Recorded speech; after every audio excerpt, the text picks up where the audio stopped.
Okay.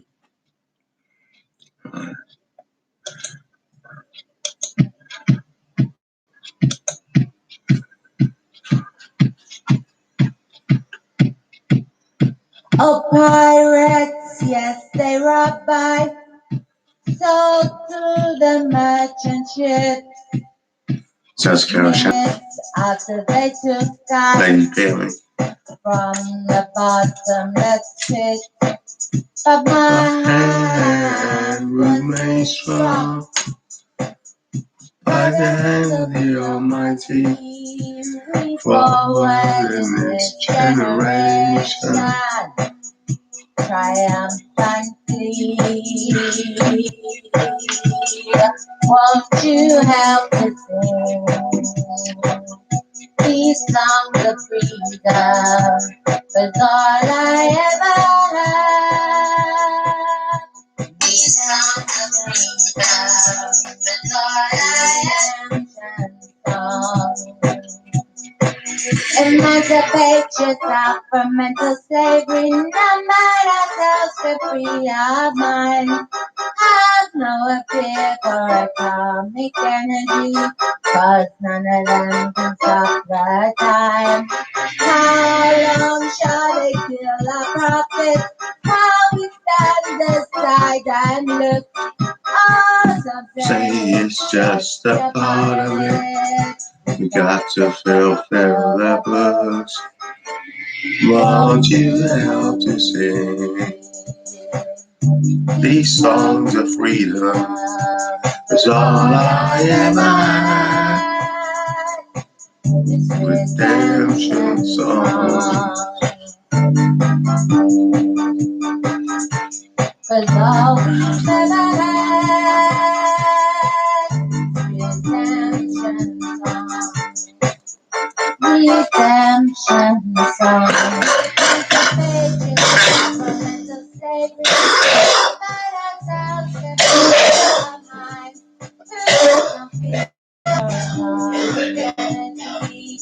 Cause none of them can stop the tide. How long shall they kill our prophets while we stand aside and look? All the things just a part of it. We got to fulfill the purpose. I do believe in miracles now. I do believe in miracles because I had this abscess on my back yesterday. Rang a GP in the morning, tried to get an appointment. They wouldn't give me one. Wow, I got healed that day. That's incredible because these things don't heal up quickly or easily. I thought I was going to be in trouble. But because of Father God, I do believe in miracles now. You can have miracles, but only, it's not really a miracle. What is a miracle? A miracle is something that happens for no reason. This has a reason. Father God does it. Father God. That's what I call him. Father God is a spirit. It's a spirit. He's a spirit now. He's a spirit, little ball spirit. With arms and tentacles, like a sort of spider octopus, like one of them toys that you get with loads of arms sticking out, but throwing around like a ball. He looks like one of them. And I know that it is him because a friend of mine, Rodney, well, we both drew a picture. Rodney saw something in my room, and I asked him to draw a picture, and I drew a picture of what I had seen, and his picture did look a bit like mine. So maybe he could see it and I could see it. You would only see it if you take a lot of drugs, really. I call them drugs. They're not really drugs, herbs. If you take a lot of herbs, you'll notice these things. I notice things in the air all the time. I'm always noticing movement in the air, and there is movement in the air. I mean, when we die, where do we go? I mean, they say we go upstairs or downstairs. None of us go downstairs. Why would we go downstairs? How can you die and then go into the ground? I mean, it takes long enough For us to dig a hole to put you in it. You're going to go further down. I mean, obviously when you die, your spirit goes into the air. Everyone's spirit goes into the air. And there's spiritual battles, but not anymore because I've sorted it all out. Ghosts used to steal. I don't know if they still do, but ghosts can rob from you. Ghosts can rob from you. Ghosts can take weed. If you're not careful and you leave your weed pot open, ghosts can nick that. Ghosts are very, yeah.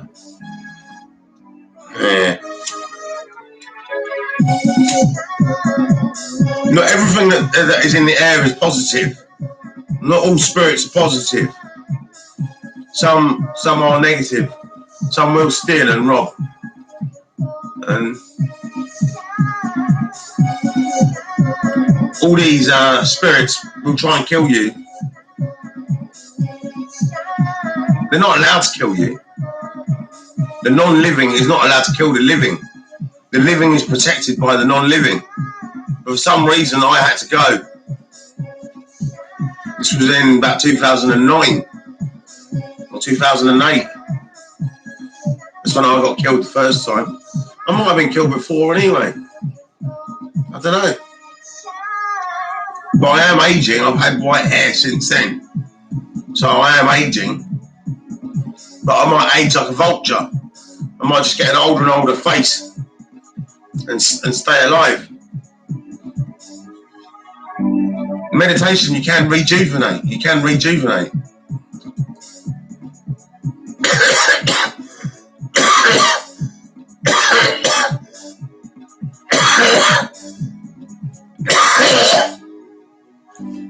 But you need Father God for immortality.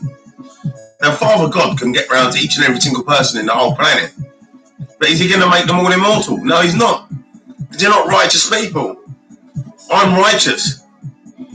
You might think that's self-righteousness, but I know I am righteous. I know that. I know I am righteous. I know that I follow the book. Follow all the books. I won't take a risk. That's why I rest on a Saturday and a Sunday. I won't take any risks, not spiritual risks, no way. You won't catch me doing it.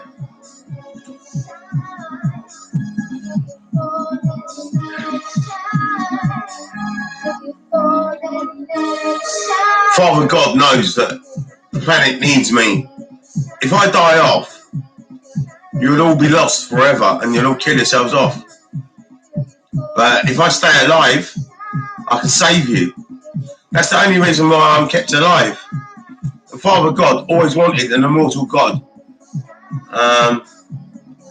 in this form on this planet. He always wanted one. And with Father God and me together, that makes us the gods of the whole universe. He can go anywhere in the universe. He's the real God. He is God. I'm not the son. I'm not his son.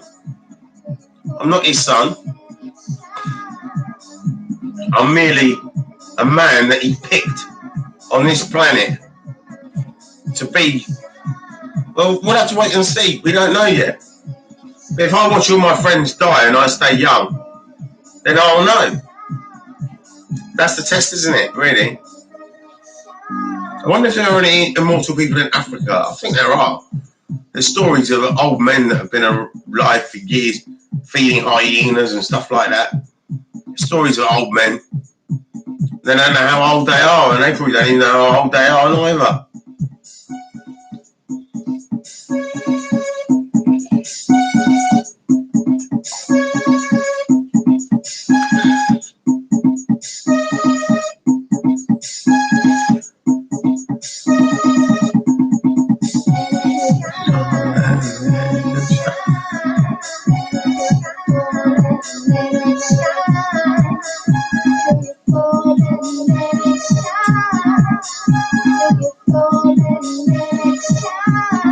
Had one listener for a second. Got bored. If you get bored, you're a boring motherfucker. If you get bored, you're a boring motherfucker.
Rastafari. Ja.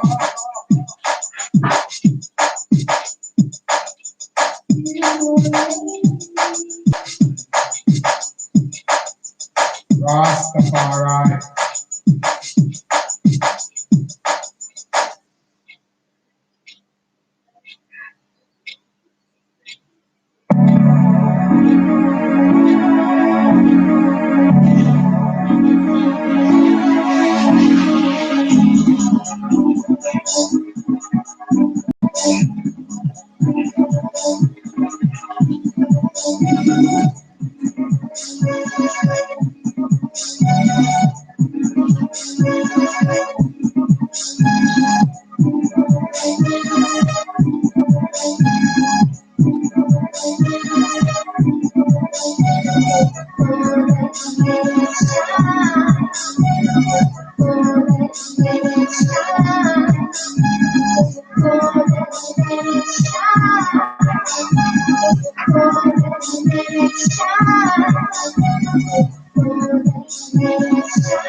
incredible, his music, really. Incredible. Those beat chops and that is amazing.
Mankind is very stressed.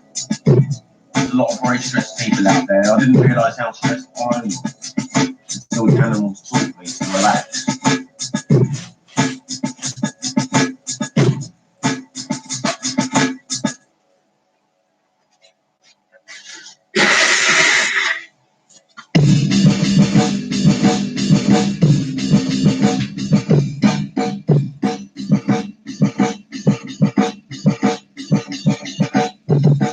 Right, let's read a little bit.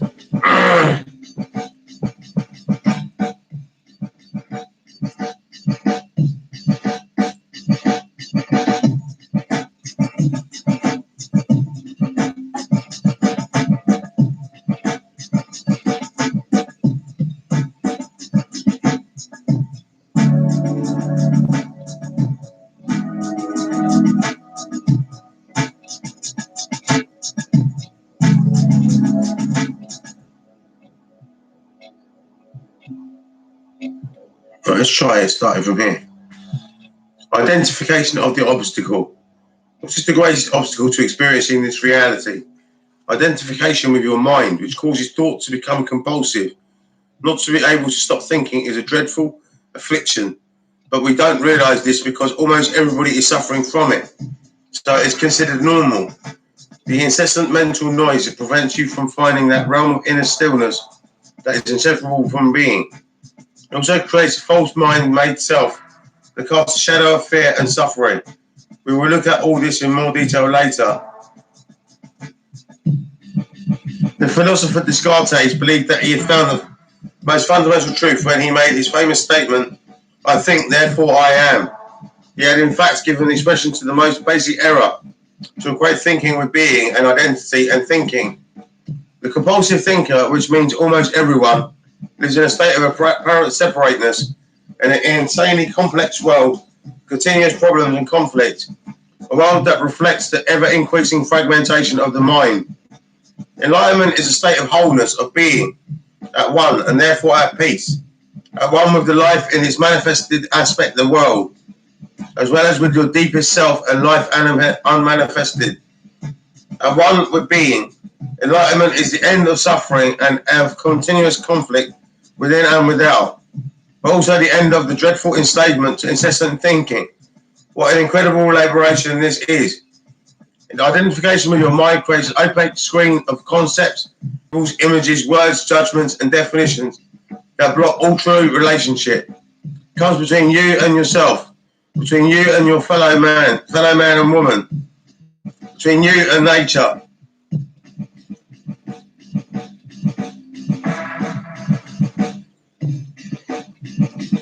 Between you and God.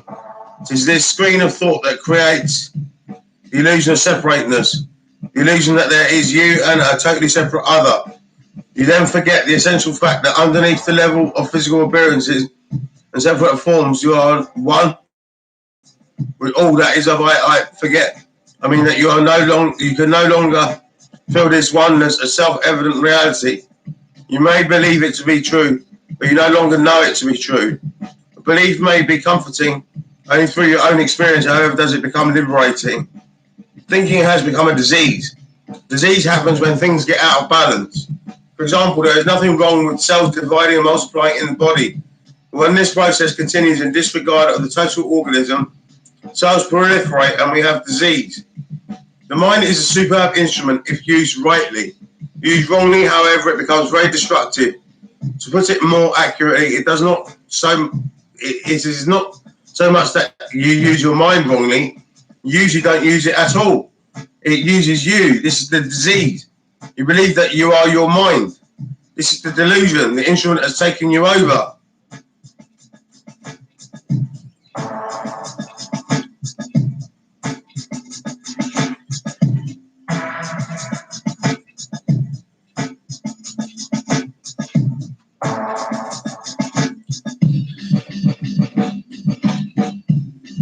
Right. But I'll pause there.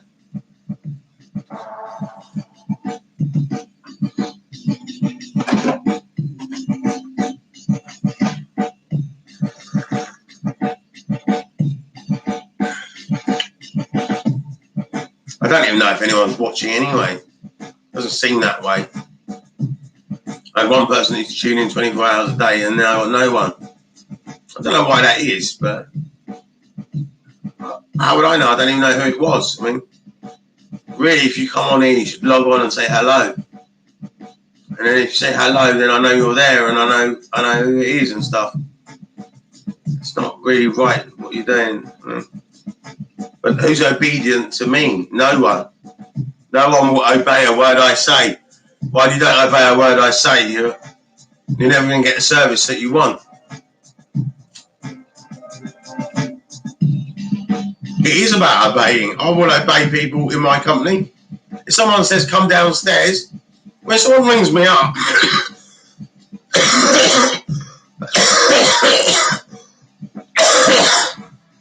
and I've got to open the door, is that not obeying them? It's obeying them, isn't it? Come on, open the door, or come downstairs, I'm here. So then I've got to obey them, I've got to go downstairs and open the door for them. So we always need to obey. If we don't obey, then we're fucking idiots. You're an idiot. If you're a disobedient fool, fuck you, man. I don't give a fuck about you if you're disobedient, and you're all disobedient. None of you has texted me start or stop, which means that none of you are listening. So I can do what the fuck I want, really.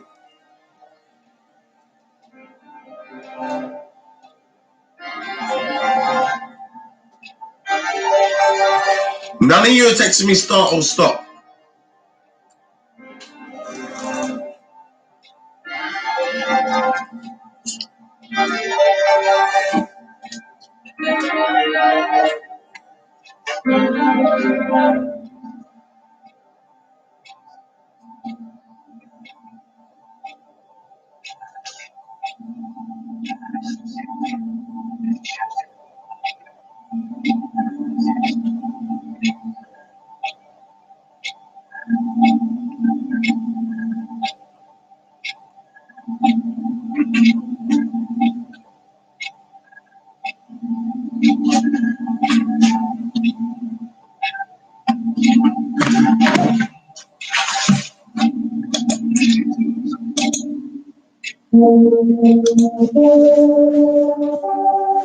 This is the first version of Skunk number 1. I don't know, no, it's got... I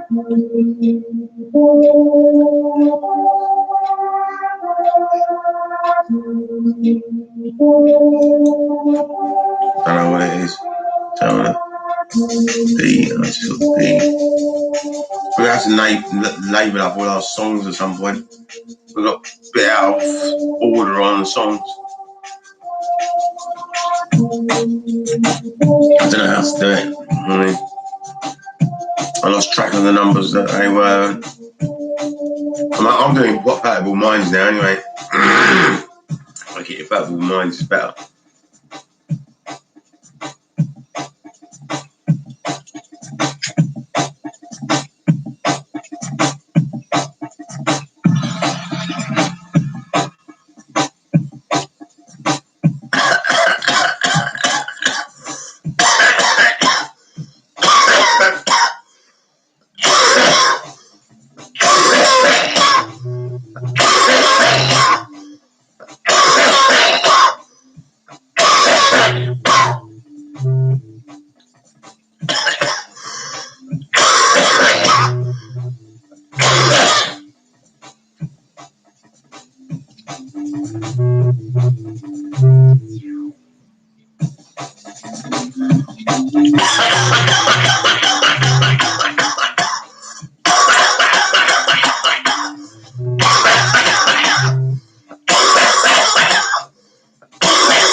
Don't worry about my cough, it's very healthy.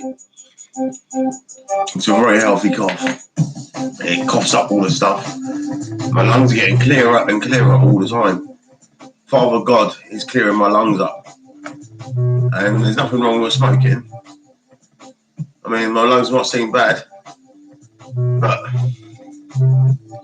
the thing is, my body is not the same density as a living person. Because if my theory is right and I'm dead, and I'm a dead man walking, my body is lighter than the air and faster than the wind. Lighter than the air and faster than the wind, that's what you have to be immortal. If you die and you're not faster than the wind and lighter than... If you're not already spirit, if you're not... You see, I made myself spirit. I became so fast in martial arts that when I died, I was faster than the air. I was faster than light and lighter than the wind. It's in 2009 or 2008. So, because I was so fast and because I was lighter than the air and faster than the wind, I didn't die. I'm sure I died that night. I'm sure. I'm sure that the spirits ate me, the ghosts and stuff. They killed me. I'm sure they did, and then I ended up in hospital that night. So, I ended up in hospital in mental health, and then they sent me home. They didn't even take me on the ward. They said take him to A&E, so they took me to A&E. Then my mum said in the room, he's off his face, he's off his head. That's what my mum said. My mum said, all I said was, let's meditate, and my mum had to keep talking. So my mum didn't know what meditation was, and I was just sitting there quietly, and she said that I was off my head.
Right, realisation. You mean stop thinking altogether?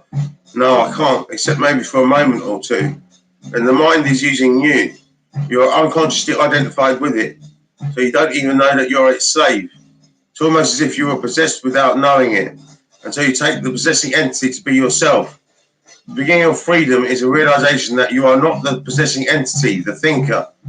Knowing this enables you to observe the entity. The moment you start watching the thinker, a higher level of consciousness becomes activated. You then begin to realize that there is a vast realm of intelligence beyond thought, but that thought is only a tiny aspect of that intelligence. You also realize that all things that truly matter, beauty, love, creativity, joy, inner peace, arise from beyond the mind. You begin to awaken. I wonder if anyone's watching. Oh, how would I know? I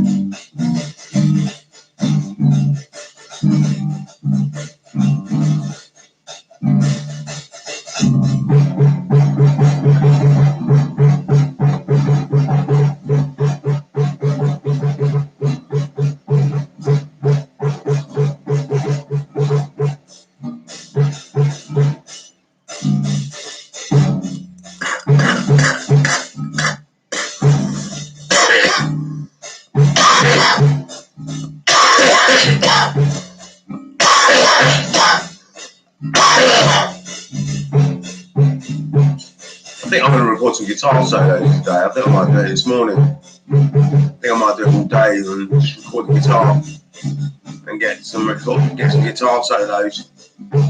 Not solos like twiddling on the fucking fretboard. I'm not a fretboard wanker. I'm not a fretboard wanker. You fretboard wankers.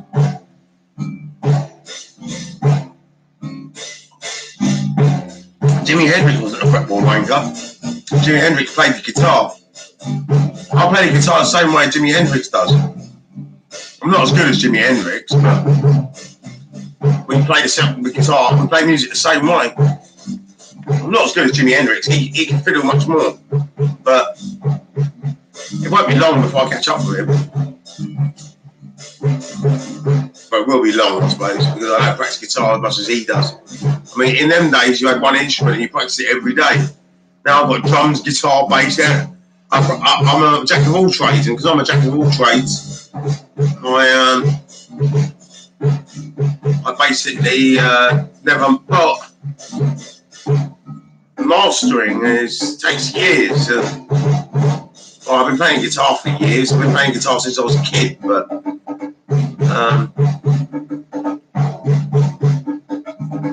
not doing the styles of Jimi Hendrix. I'm not Jimi Hendrix. No, I've got my own style, my own percussive bassline style playing of an acoustic guitar.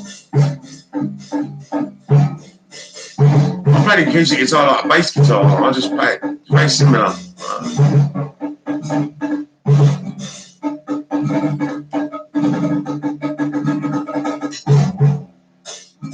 Let's have a look at the news and see what's going on.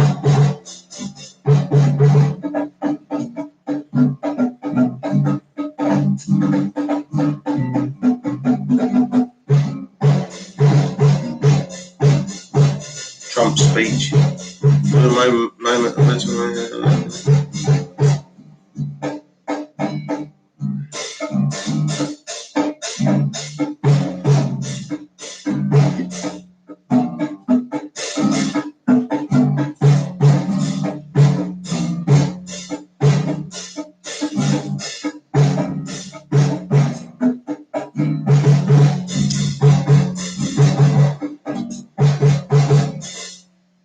right, another letter to the government.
to allow people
Right, we're going to read this out now.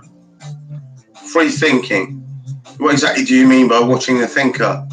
When someone goes to the doctor and says, I hear a voice in my head, or he or she will most likely be sent to a psychiatrist. The fact is, in a very similar way, virtually everyone hears a voice or several voices in their head all the time. The involuntary thought processes that you don't realise you have the power to stop. Continuous monologues or dialogues. You'll probably come across mad people in the street, incessantly talking or muttering to themselves. Well, that's not much different from what you and all other normal people do, except that you don't do it out loud. The voice comments, speculates, judges, compares, complains, likes, dislikes, and so on. The voice isn't necessarily relevant to the situation you find yourself in at the time. Maybe you're reviving the recent or distant past, or rehearsing or imagining possible future situations. Here it often imagines things going wrong and negative outcomes. This is called worry. Sometimes this soundtrack is accompanied by visual images or mental movies.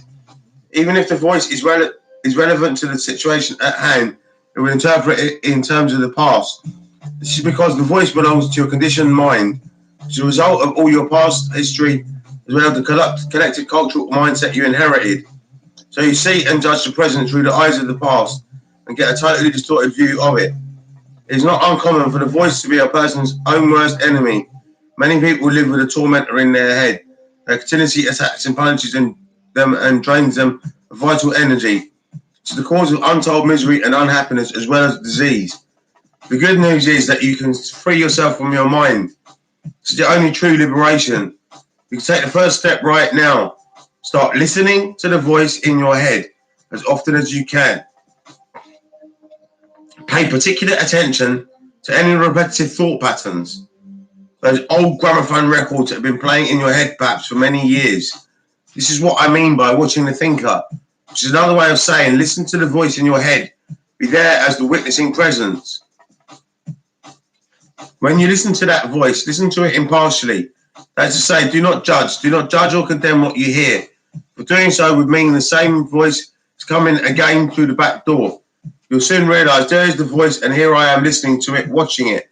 This I am realisation, this sense of your own presence is not a thought. It arises from beyond the mind. I wonder who's watching.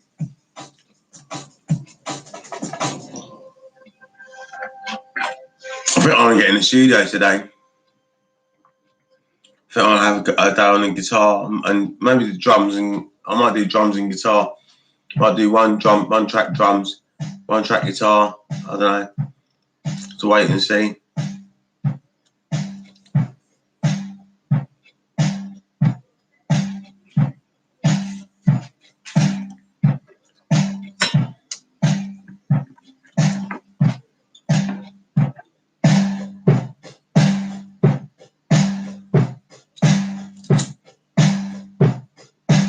It's a funky track, isn't it?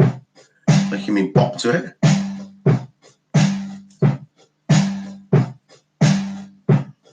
It's a drum track, but it's funky.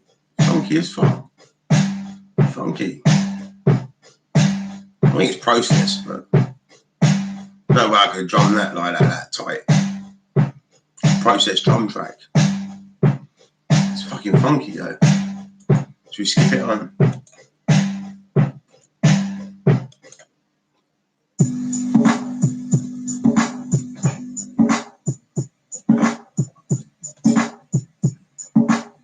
A lot of noise on this track. I wonder why there's so much noise. Must be the bass line recording.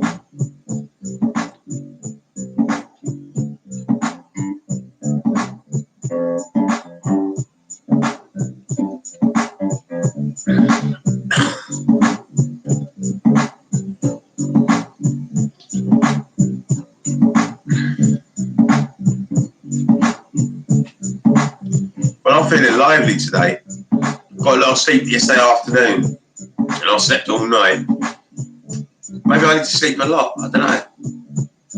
We'll see this afternoon.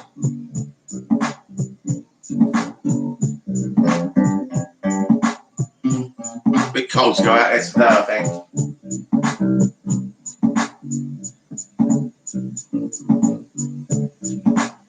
I'll just stay on my feet today. I don't know what to eat today neither. I might get some plain Indian breads again and eat them with no curry or anything. They're only £1 and they fill you up. It's just about filling your belly up, isn't it, really? I think I spent less than £5 yesterday. I think if I look in my pocket, yeah, I've still got £5 from yesterday. So the day before I spent more than a tenner, and yesterday I spent less than £5.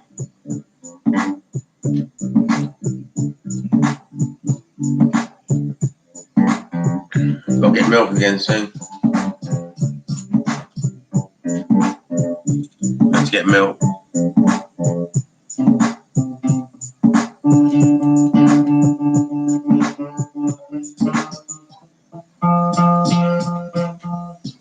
This is funky, funky, funky, funky town.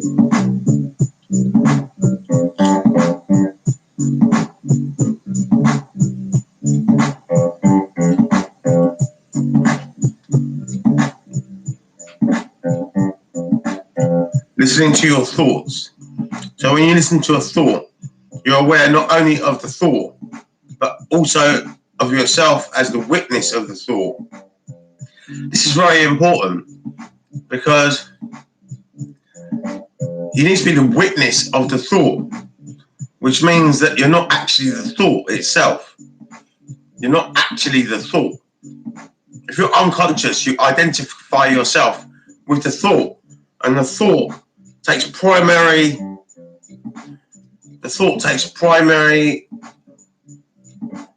position in your life.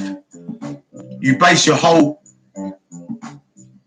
existence, you base your whole status and your existence on the thought. The thought has got power over you. You need to get power over the thought. You need to get power over it. You need to control the thoughts. You need to watch, just by watching them and taking the judgment away. It's true that if you remove the judgment from the thought, it will subside. You just remove the judgment from the thought and watch it. And it must become a tiny aspect of your mind, not predominant. It mustn't be dominant. Mind dominance is causing all the problems in the world. Mind dominance, I call it, where the mind is dominant in the body.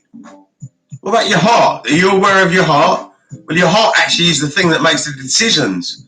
Your mind doesn't make decisions, your heart does. Your heart is a mind as well. But are you aware of your mind continually? Not really. But believe me, your mind says yes or no. Your mind makes a decision. Your heart makes the decisions. Your mind can create an option. That's how it works. So let's have a look at this again. So when you listen to a thought, you're aware not only of the thought, but also of yourself as the witness of the thought. We just talked about that a bit. A new dimension of consciousness has come in. As you listen to the thought, you feel a conscious presence, your deeper self behind or underneath the thought, as it were. The thought then loses its power over you and quickly subsides because you are no longer energizing the mind through identification with it. This is the beginning of the end of involuntary and compulsive thinking.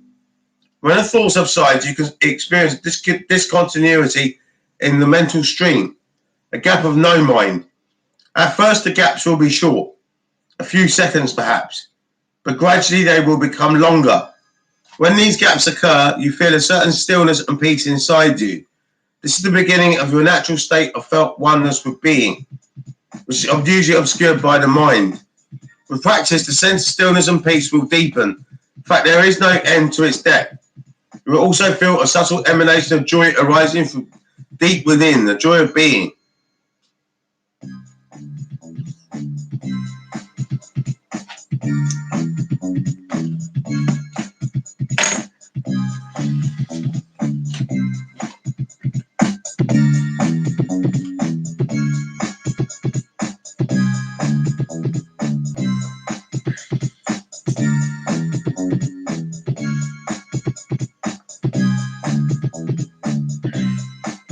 I can't wait until I get a high quality mixing system. I know Tetty knows why I don't play at high quality, but fuck it, I'll go high quality for Tetty because he doesn't understand that these guys will never work it out, so I've just got to go high quality. I can go high quality because my dad's going to buy me the sound card. Even without a mixing desk, I can plug it into my studio and plug the sound card in there. Maybe I should take this in there now.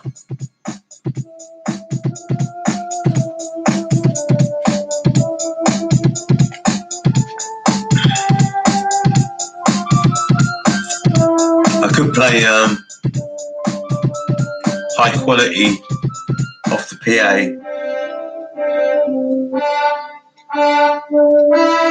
No, I won't do it now. No, I think it should be in this studio, so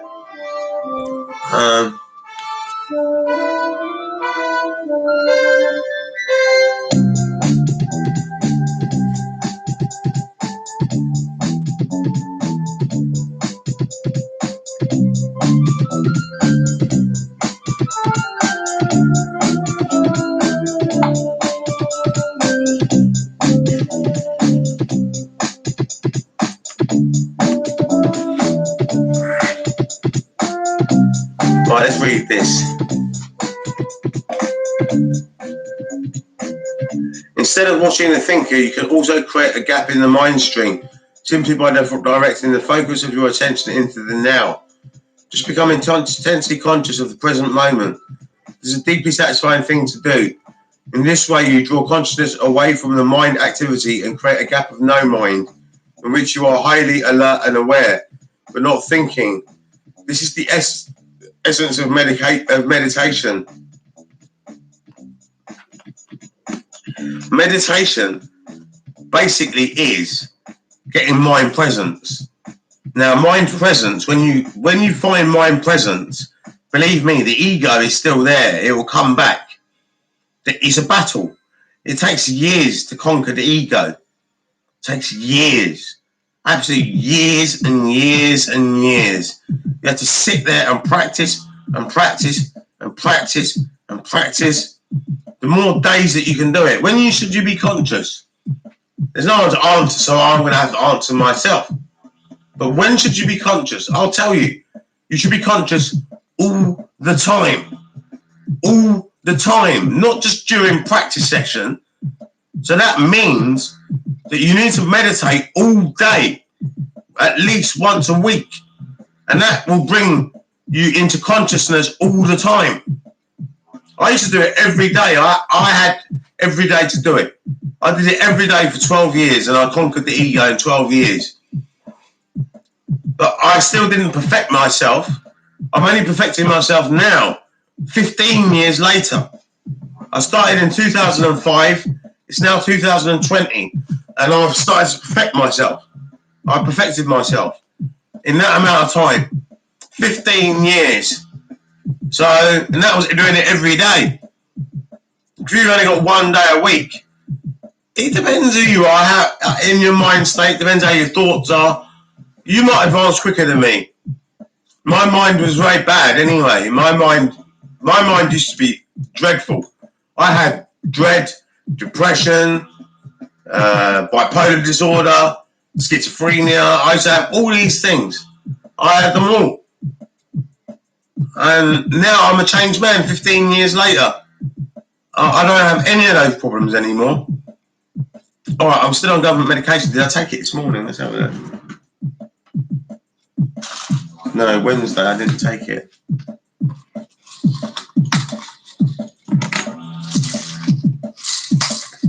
I take my government medication now because I know I need it.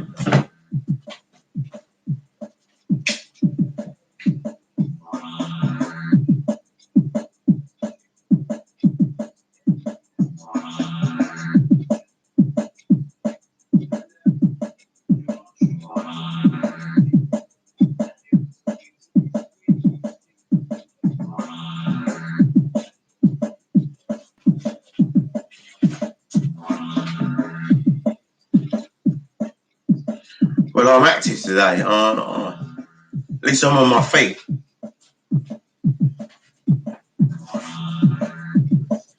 It's good to be on your feet.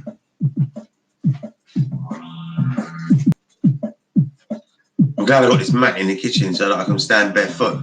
The floor is freezing underneath.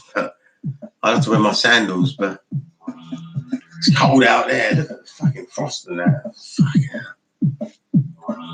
Let's put the heater on a bit. Oh, yeah.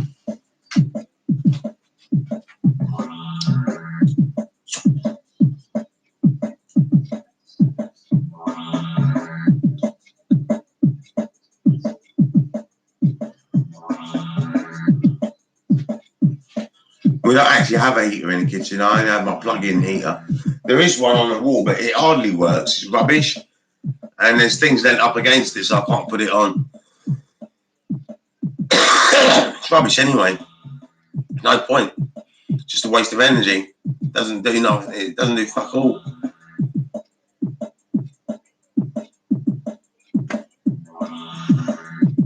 I'm trying to get my hut built. If someone could give me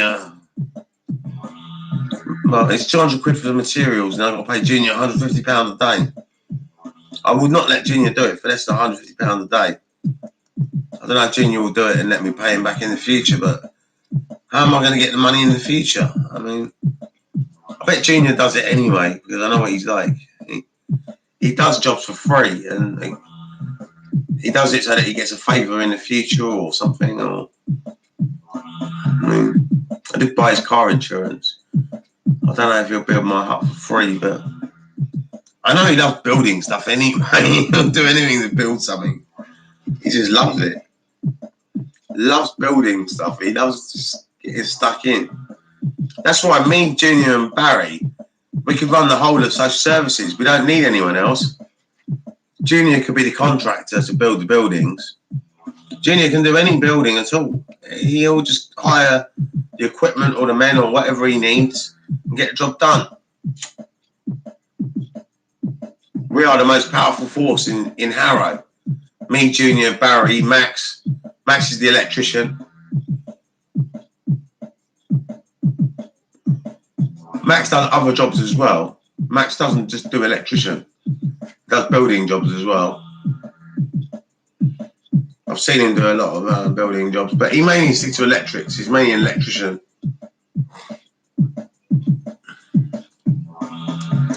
If you want building work done, you can contact me. I mean, only in the Harrow area, really, though. I mean, these guys will drive. They'll drive anywhere. They do jobs all around the country. I don't know if they stay in hotels or what they do, but they'll work anywhere in the country. You can't get them outside this country. But I'd say if you live in Harrow and you want a building job done, let me know, because Junior is a very good builder, and Max put my toilet seat in. When I watched him do it, The amount of care he does when he puts a toilet seat in. And he bought me an indestructible toilet seat. All right, it was expensive, but it was well worth it. My landlord used to buy these cheap ones. They only lasted about 3 months each one. Max has bought me one that's lasted ever since he put it in. Probably got a lifetime guarantee. Brilliant toilet seat. When you drop it, it goes down slowly like this. It's probably the most expensive toilet seat you can get. That's the most valuable thing in my flat, the toilet seat.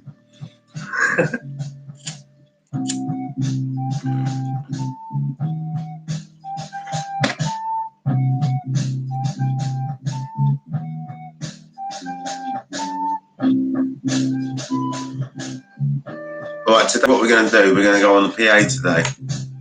We're going to go on the PA, we are going to do it. We're going to just unplug all these things. Take this into here.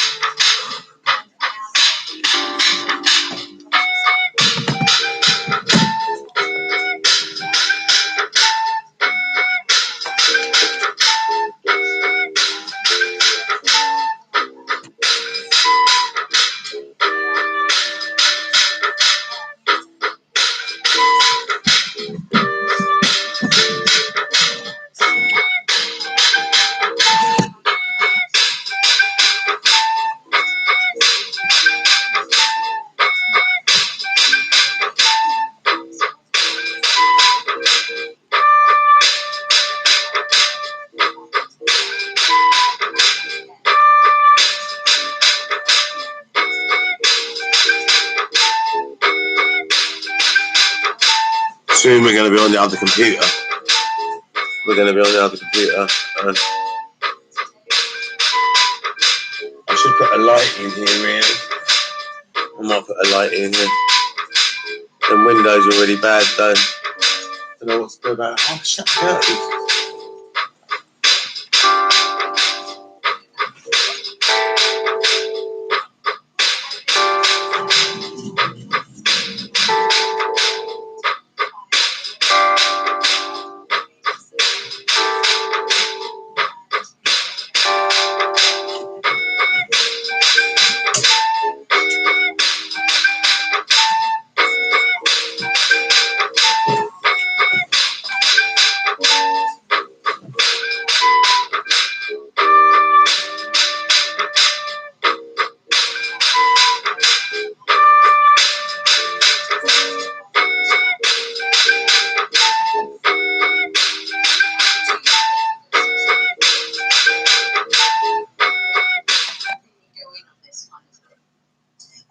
And they are enormous people often, and keyboard warriors, often deciding on my bedroom, using noodles and having problems.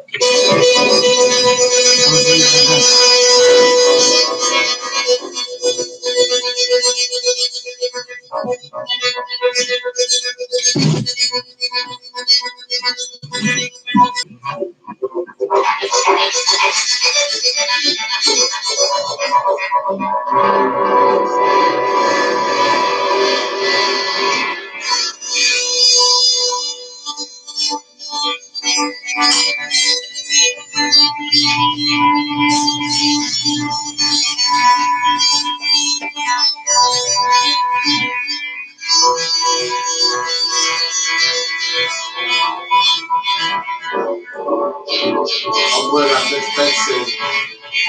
Okay, bro. It's at 1 o'clock, yeah? Yeah. 1 o'clock, now.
You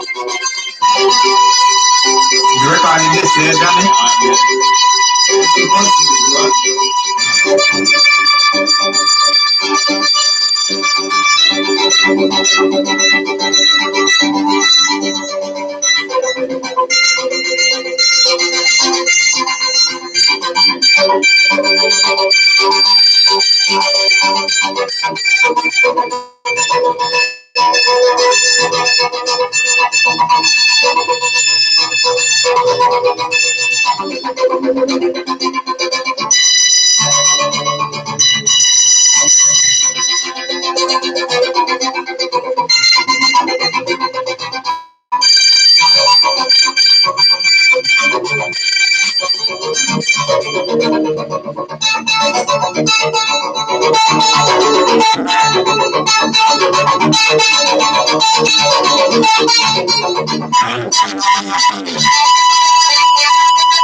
It's not true.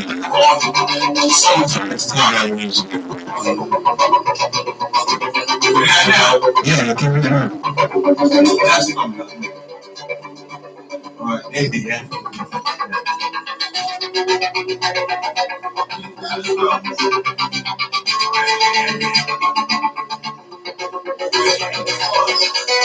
One, two, three, four.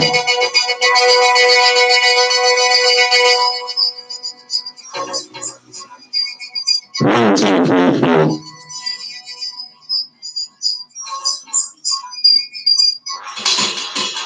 That's the soul.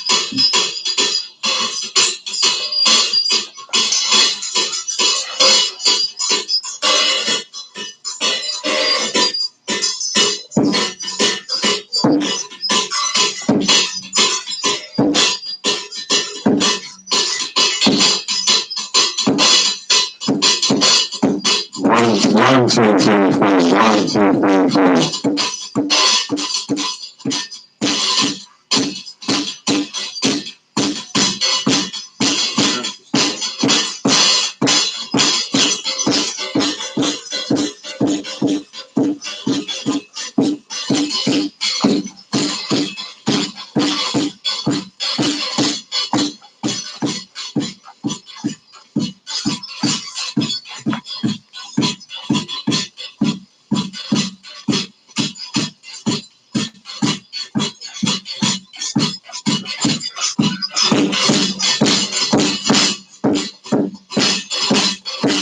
One, two, three, four. One, two, three, four.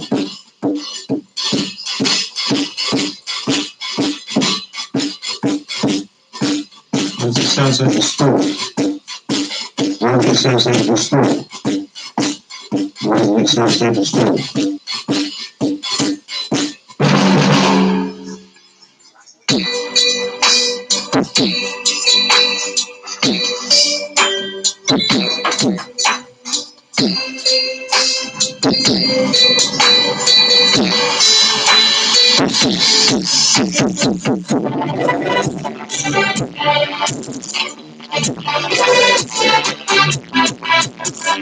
1, 2, 3, 4. 1, 2, 3, 4.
You can get the full sound of the vocal of the song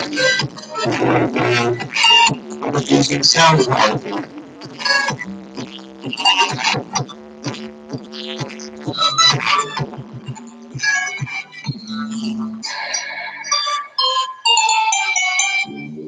I think we're going to distort later on vocals because I'm not using a sound card yet. This is like all sounded before. Sorry.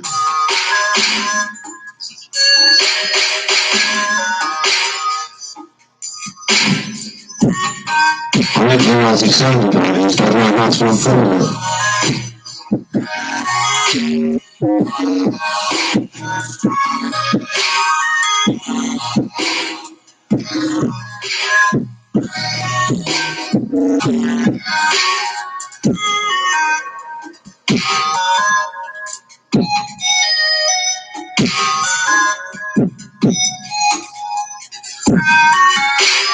If I know how to sound card,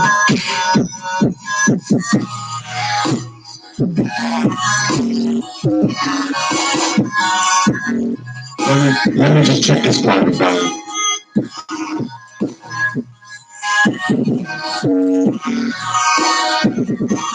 I think this one sounds slightly better.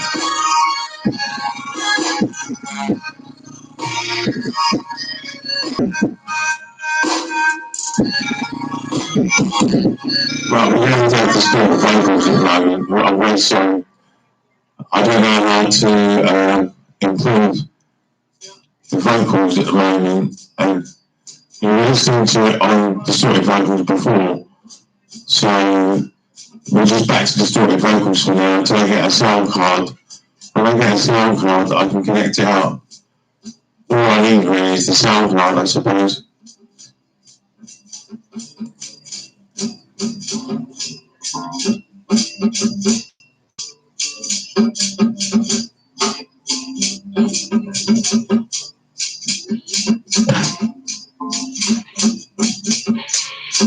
You can hear me make music this afternoon.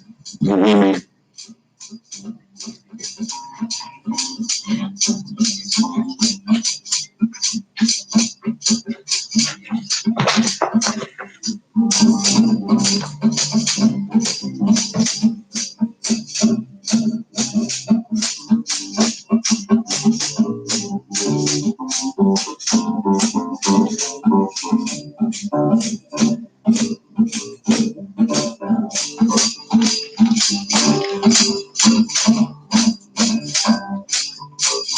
One, two, right.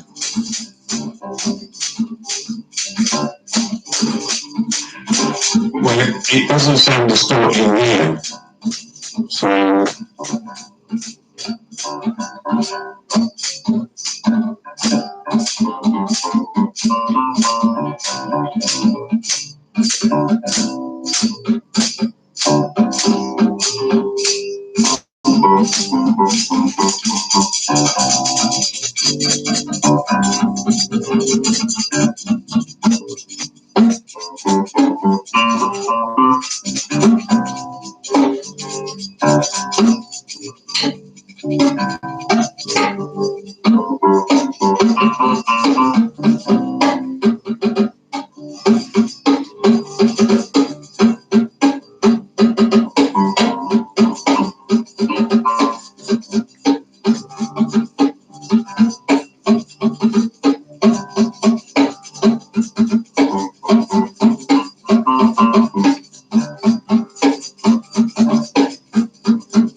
Would you like me to expound the mysteries of Zen? I'm sorry that the mic might have distorted.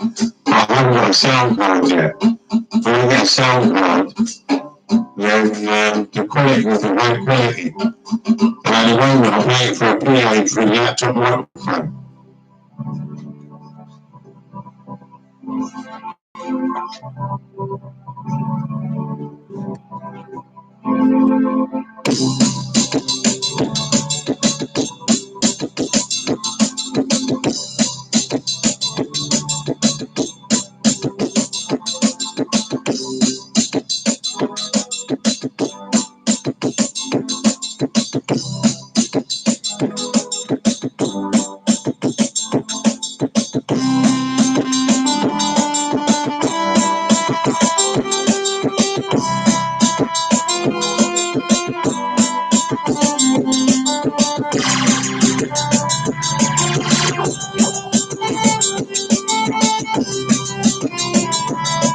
Just play it for a laptop.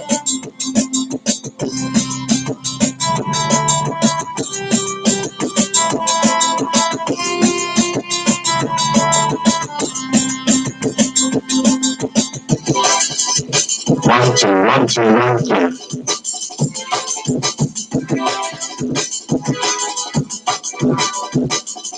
Yeah, my voice sounds distorted. I don't know why.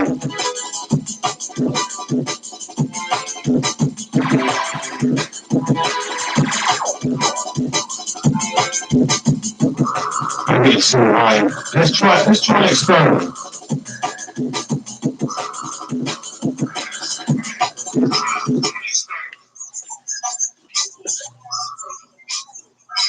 Alright, I've turned the volume down on the music. I'm just trying the vocals clear, just clean. Just to see what they sound like.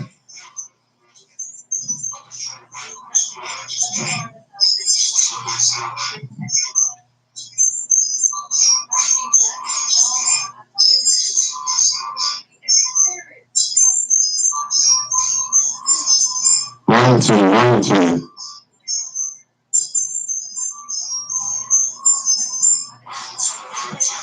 My vocals still sound distorted. I wonder why that is. So try turn down the volume and see if we can get a clearer sound. Is it distorting on the speakers?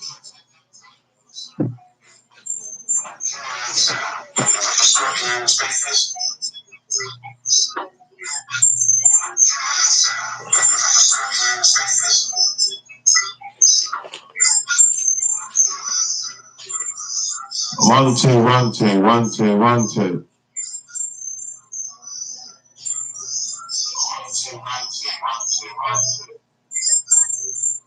One, two, one, two, one, two, one, two.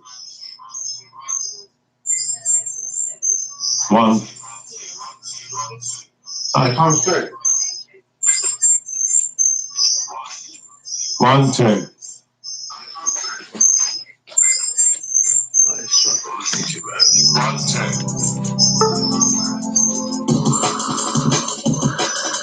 One, two, one, two, one, two.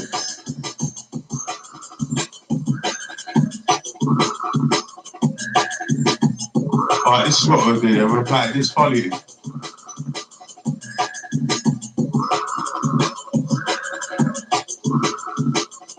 This isn't even very loud, it's very quiet.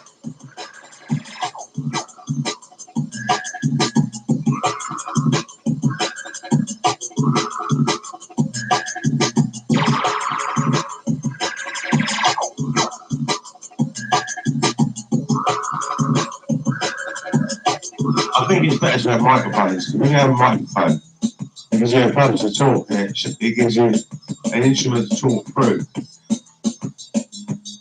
So we'll just play at this volume. It's only on quarter volume. If I want to listen to music loud, I'll have to turn the mics off and turn it up. I'll just work on quarter volume, it's alright. I'd like to listen to it louder, but might as well have left it in the kitchen, I suppose.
I suppose you can't hear me in here. Let me just check further.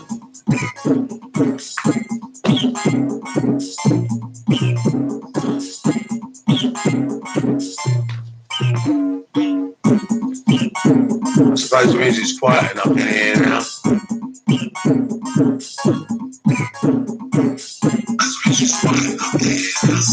One, two, three, four.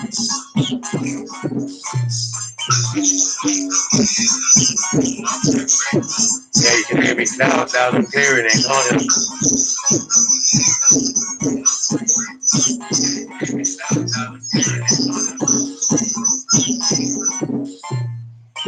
Right, I can talk in here then. I can present Junglism in here.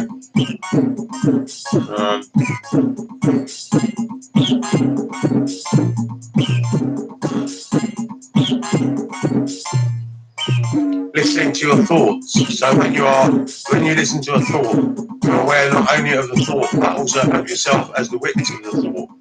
A new dimension of consciousness come in. No, we're not reading this. We're reading this. I'm not reading anything at the moment. No one's there anyway.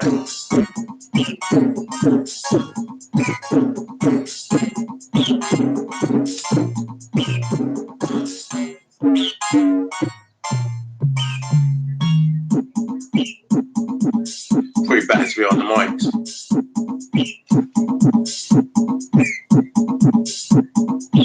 It's only 8:40. Shit, it's still early. Fuck, it's still early.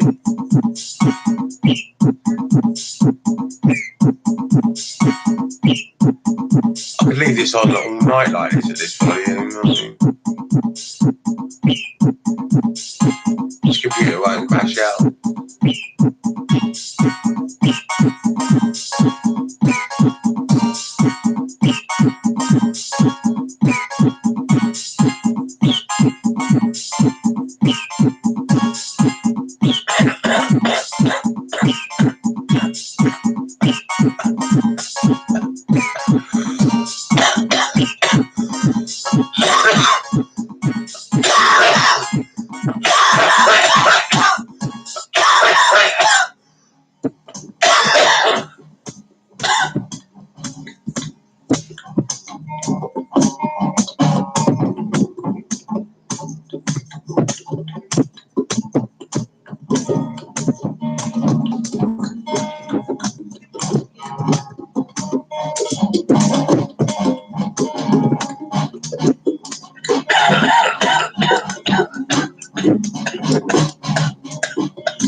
Well, this is quiet anyway. I mean, these speakers aren't playing too loud. They're on full volume.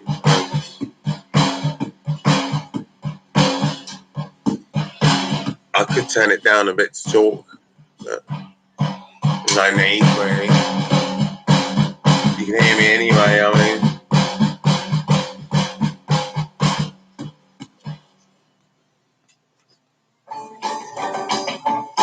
That's a great tune. Let's not talk on this.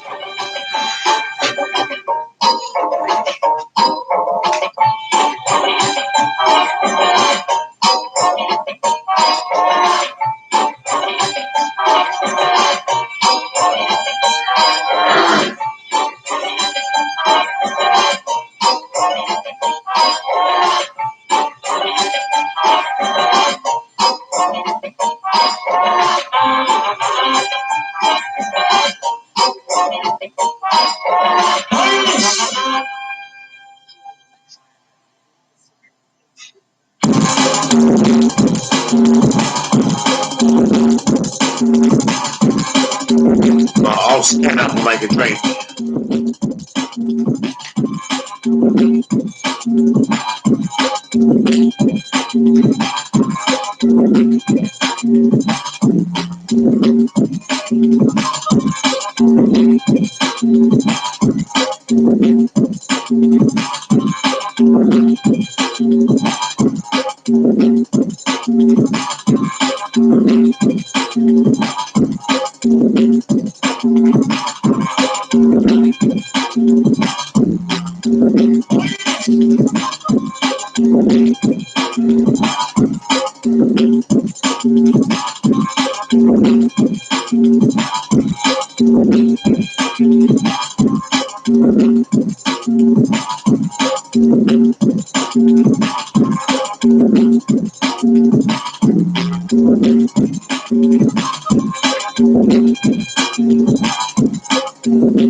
1,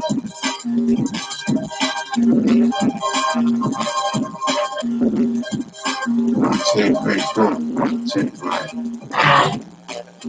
We're doing this the right way now. What we're going to do, we're going to read in here with the microphone. And at 9 o'clock we're going to start recording. We can start recording now. We're going to record at 9 o'clock. 9 o'clock till 10 o'clock. 9 o'clock till 10 o'clock we're going to bring a meditation session. It's Junglism. Junglism is about meditation. Meditation is the path and the root and the principle and the foundation to an enlightened perspective and self-control and becoming free of sin. Who wants to go around being angry with people, hurting people, disrespecting people? Who wants to go around doing that? If you want to carry on with that, then don't listen to me. If you want to free yourself from disrespecting others, then listen to me. So that's at 9 o'clock we'll be starting that. 9 o'clock to 10 o'clock. I'm going to record it. I'll record it on this computer. I can do that now. It's better to have the studio in here, I think. I think I need a sound card in here, really. That other mixer, I don't know if I need it, really. I might tell Mission I don't need it anymore. It's more fun like this in the studio, like this. It's more comfortable, it's better. So at 9 o'clock, maybe I can start recording now. No, yeah, I'll start recording now. At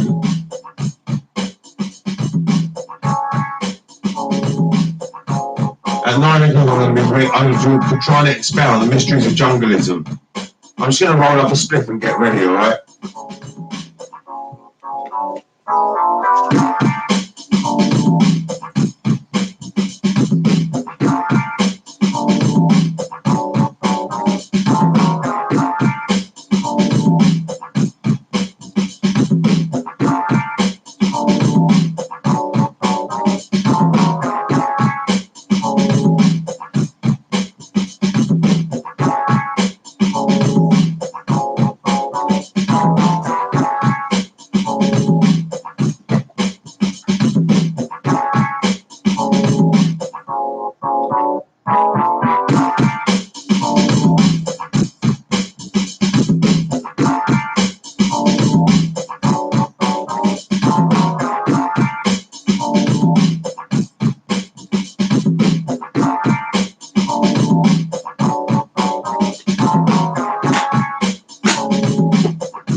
Right, I'm ready now. It's almost 9 o'clock. Wait till 9 o'clock. I wonder what you prefer. Would you prefer me to explain about how to make jungle music, maybe? I can explain about how to make jungle music. I mean, some boys will never help me, and I don't even make jungle music much anymore anyway, and it would be nice to see some decent jungle music. And I still feces on jungle music. Oh, I'm not on the microphone now.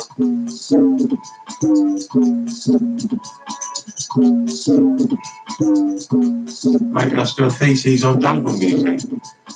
I could do a feces on how to process breakbeats. And I don't know if I should or not though, because why should I give away free knowledge? When that's the sort of thing that I could sell you. I mean, if you want to know how to make jungle music, you can learn from me. You get lessons at £20 an hour. You can come into my studio and I'll show you how to do it. £20 an hour. When we expand on the street of Zeta, we're going to stick to spirituality. Because no one's asked me to explain about production. If someone asks me to explain about production, I'll do it. I'm going to do it.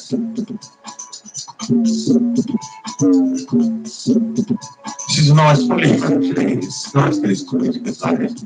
And you hear the bass pounding in the PA, which is really nice. I don't know what it sounds like on here. Let's go have a listen in the kitchen quickly.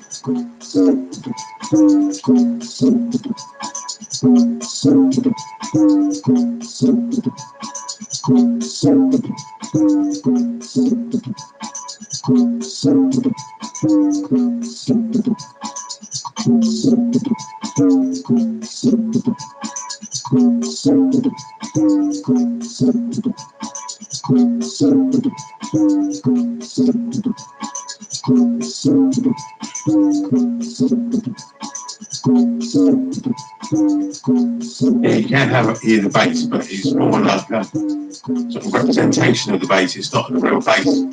When I get the sound card, you'll be able to hear the bass properly. And I think I need to do this to get more listeners. So I'll be playing high quality. That's good though. I wish more people would email me more music. I've got such a slow rate of music coming in. And I do like to hear new music continually. It's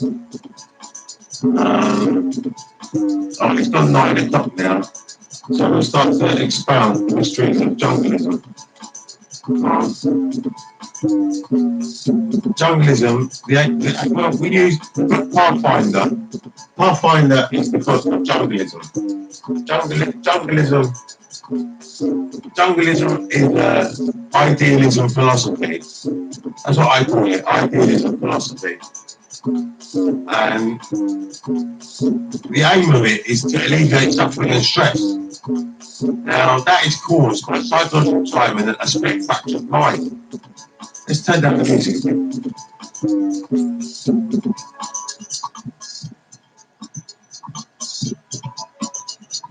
Right, the aim is to alleviate suffering and stress, which we know is caused by psychological time and split fracture of mind. We need to complete the Renaissance. Equal rights can only be achieved with equal knowledge. Can you remain indefinitely calm? Well, if you can't, you're a sinner. You are a sinner. If you cannot remain calm indefinitely, you are a sinner. That's what a sinner is. A sinner is it's not, it doesn't have to be a pervert or a murderer. No, a sinner is someone that just loses their temper or gets angry or gets cross or tells a kid off.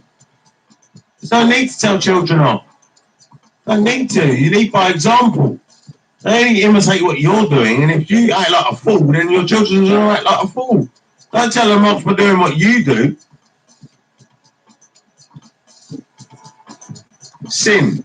To be in a state of sin is to be ill, dysfunctional, and unbalanced, caused by emotion and thought combined with trapped life source energy as a dormant or active pain body.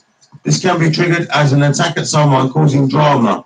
A dormant pain body causes people to behave in roles and be false. Roles of parent, manager, or teacher. This creates a dysfunction in a relationship. Does your mind ask questions? It probably does, and if it does, it's deluded, man. If your mind asks questions, it's delusional, man.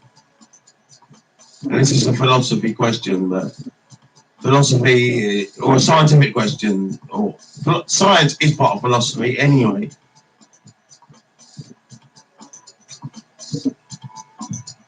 Right, we'll leave this like this for now. What we'll do now, we'll start looking at the power of now. We'll read it from the beginning.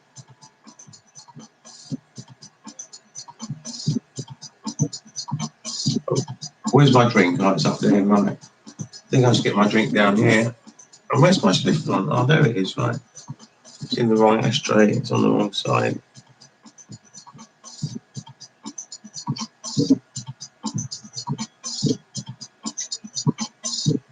Maybe I can bring my coffee down here now.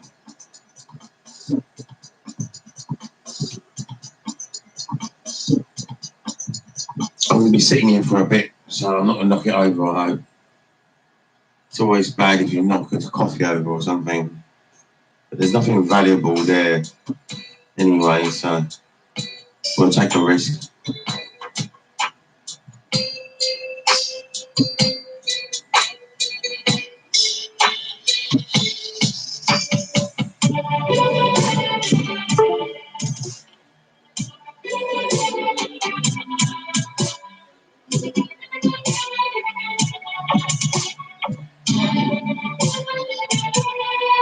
Enlightenment, what is that?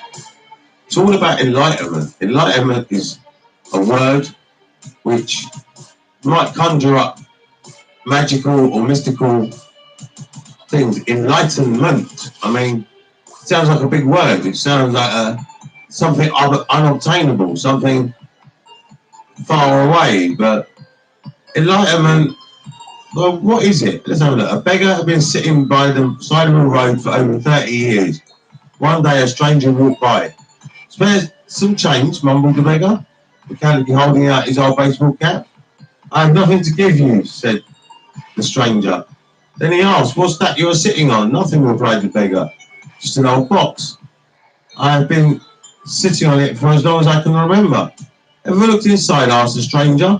"No," said the beggar. "What's the point? There's nothing in there." "Have a look inside," insisted the stranger. The beggar managed to pry open the lid. With astonishment, disbelief, and elation, he saw that the box was filled with gold.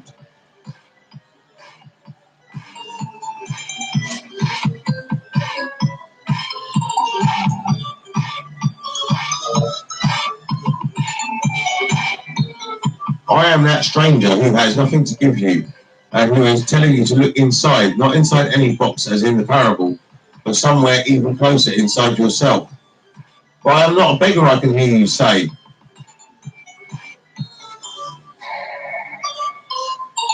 Those who have not found their true wealth, which is the radiant joy of being, and the deep, unshakable peace that comes with it, are beggars even if they have great material wealth. They are looking outside for scraps of pleasure or fulfillment, for validation, security, or love, while they have a treasure within that not only includes all those things, but is infinitely greater than anything the world can offer. The word enlightenment conjures up the idea of some superhuman accomplishment, and the ego likes to keep it that way. But it is simply your natural state of felt oneness with being. It is a state of connectedness with something immeasurable and indestructible, something that almost paradoxically is essentially you and yet is much greater than you. It is finding your true nature beyond name and form. The inability to feel this connectedness gives rise to the illusion of separation from yourself and from the world around you. You then perceive yourself consciously or unconsciously as an isolated fragment. Fear arises and conflict within and without become the norm.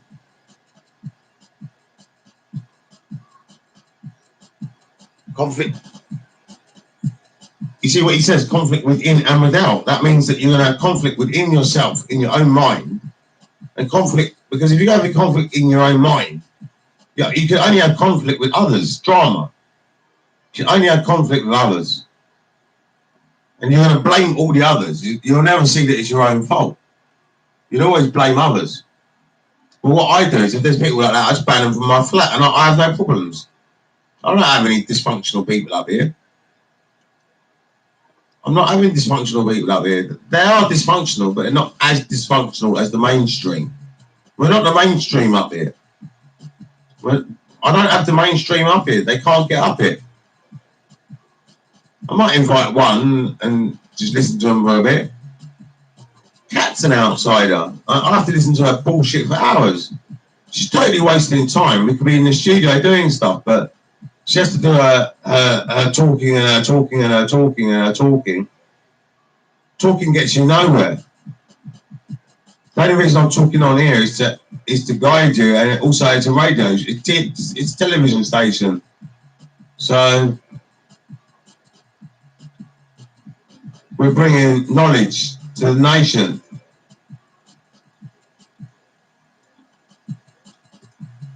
I love the Buddha's simple definition of enlightenment as the end of suffering.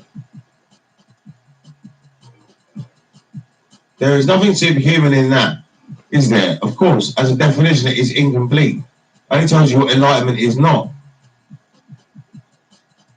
No suffering, but what's left when there is no more suffering?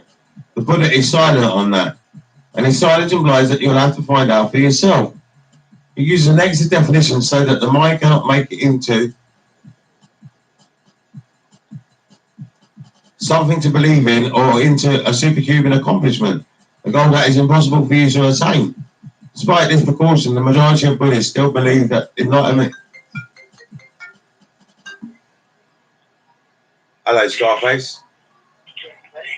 All right. All right, go on then. All right, see you soon. Bye. Right, I'm waiting for someone now. So, where was I reading? Despite this precaution, the majority of Buddhists still believe that enlightenment is for the Buddha, not for them, at least not in this lifetime. You use the word being. Can you explain what you mean by that? Being is the eternal, ever-present one life beyond the myriad forms of life that are subject to birth and death. However, being is not only beyond but also deep within every form as its innermost, invisible and indestructible essence. This means that it is accessible to you now as your own deepest self, your true nature. But don't seek to grasp it with your mind. Don't try to understand it. You can know it only when the mind is still, when you are present, when your attention is fully and intensely in the now. Being can be felt, but it can never be understood mentally. To regain awareness of being and to abide in that state of feeling, realization is enlightenment. Right, I'm waiting for a guest now, so I'm going to stop reading now. I know I said I'll do it 9 till 10, but I'm going to get ready for my guest.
I'll keep reading. I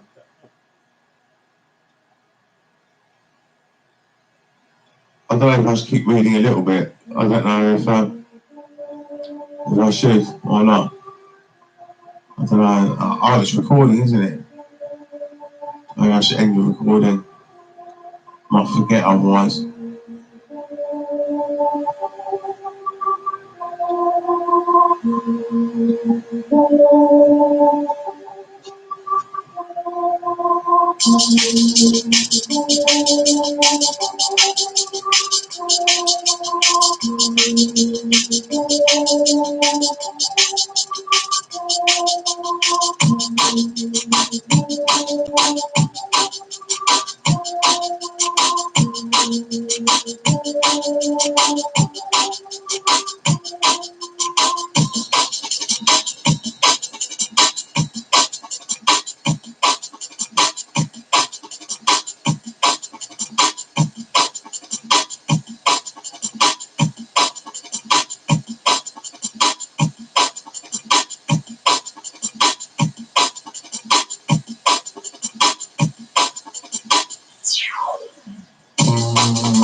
Yeah.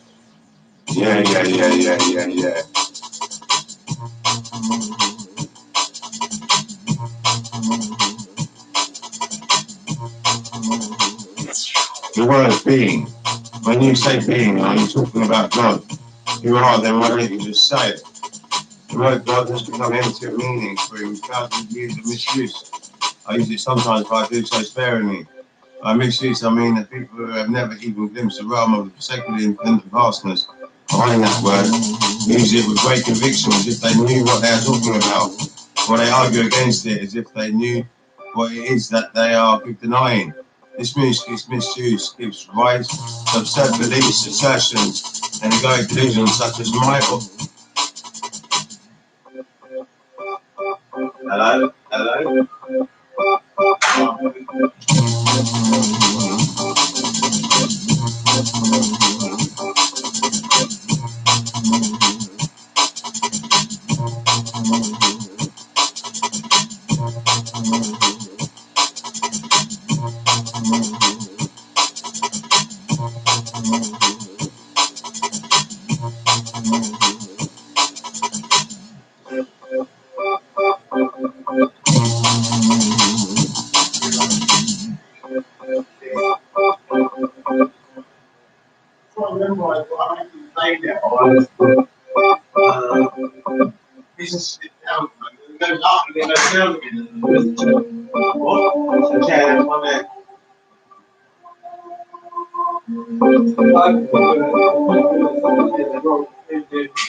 Oh yeah, call someone told me that's why it's so rolling.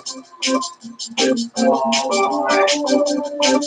When was your payday?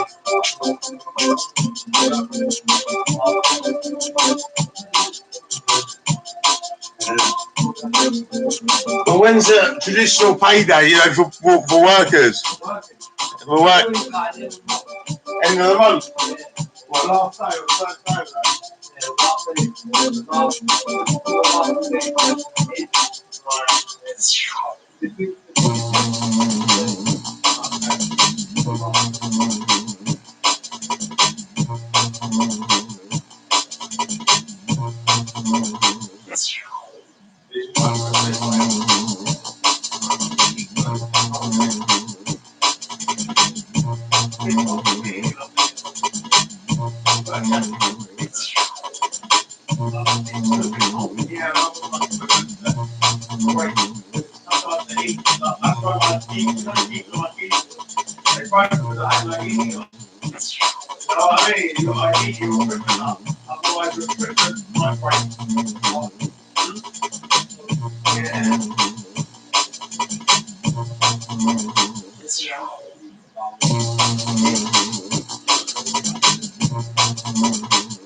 And 10, 12 and 6 on a Saturday. Oh, so you have seen someone again? So this work doing it. You get like topics that you want to talk about.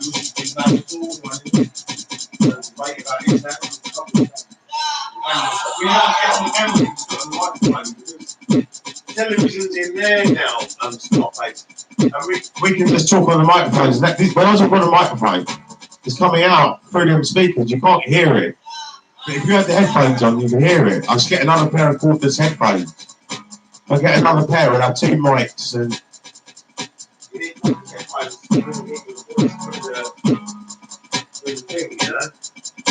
If you have faith that if you talk to the microphone, then you come through.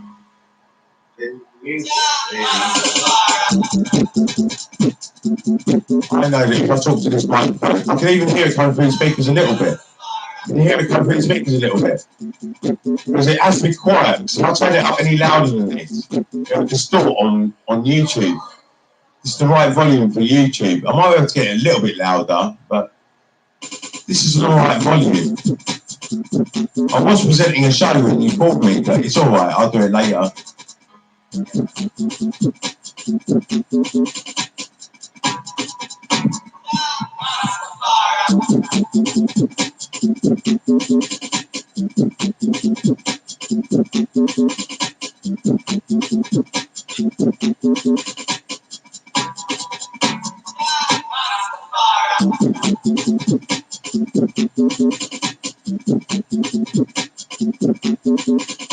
So welcome to Scarface in the venue. Scarface is here. We're rolling up little zoot and we're going to get high on the high grade. We're watching CBBC, sorry. I haven't got the volume on, but I like watching cartoons. I just love watching cartoons. I don't like watching people much. I don't mind watching the news. Just have a look at Parliament and see what they're doing there. Well, Parliament, you watch it, yeah?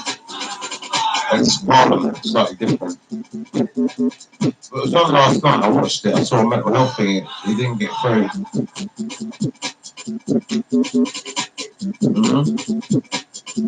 What questions? That's interesting. What's this today? Tuesday in Parliament. Now watching 9:30 Lord's questions. Let's turn this up a little bit, babe.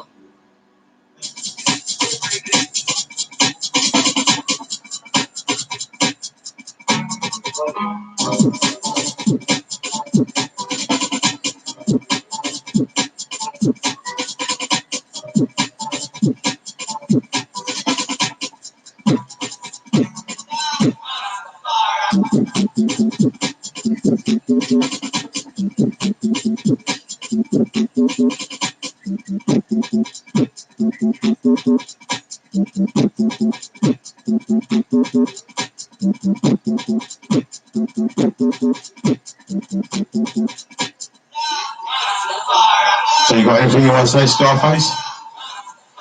Yeah.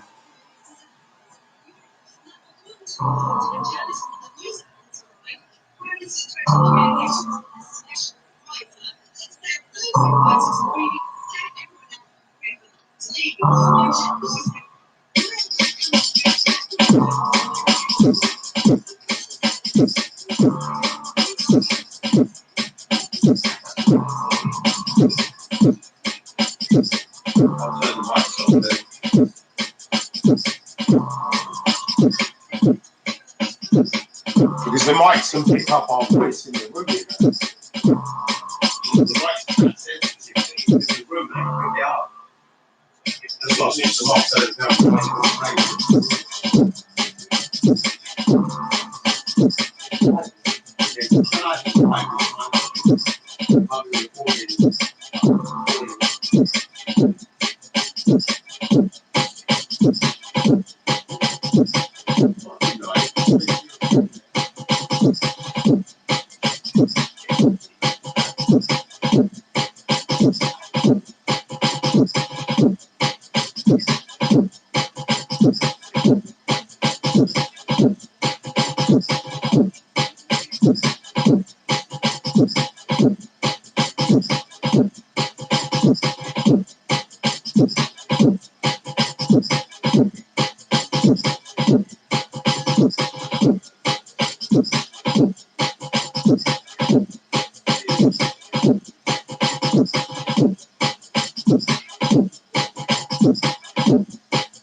Tuesday in Parliament.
Everything was sent to go run.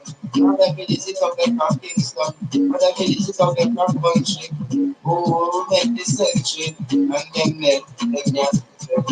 I sat on the body system. And the class the lifestyle. I am from and I tell you, say, you got the deed. You try to stop talking, I'm not going to be. Listen, if I don't have my truly deed, you can't be a man up on the street. You have to listen, that's what I say. Okay, you say, I'm glad of the Jonathan. Yeah, stop him, stop fool. Yeah, I tell you, say, you will fall. Suffer, right, we can. When I was running the street, must say, the thickness, get the lead. Must say, I'm the lead. In my time, we got the street. I was so we know what people like that. And we don't disrespect. Then whoever start this stuff, we have to work to finish up right away. We said that I never sweat. We go anywhere, night and day. The most time, but we praise God while we stop and can't go in here. So we got to start up and do here. Ready to have to do here. Ready, and clear. Ready to go and share. We want to catch this up here. I'm going to get the first right here. I'm going to tell you what to do. So come on, I was having a great. I'm going to say, I'm not going to disrespect. Me and you are really upset. I'm going to come from a certain bed. I see you get I'm going to tell them to rule on how to speed. I'm not going to stop rule on me. Me and tell you what. Rastafari always there. Ah, yes. Well, what's that now? Nice. You go keep this up. I got a license. I got a license.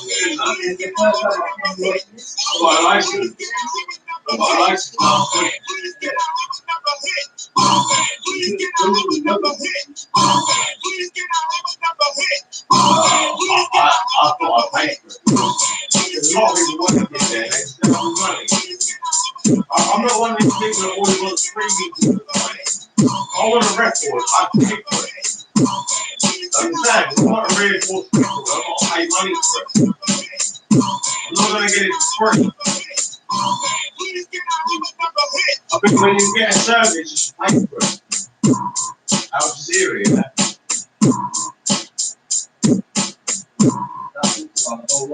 I expect A-L-J-A.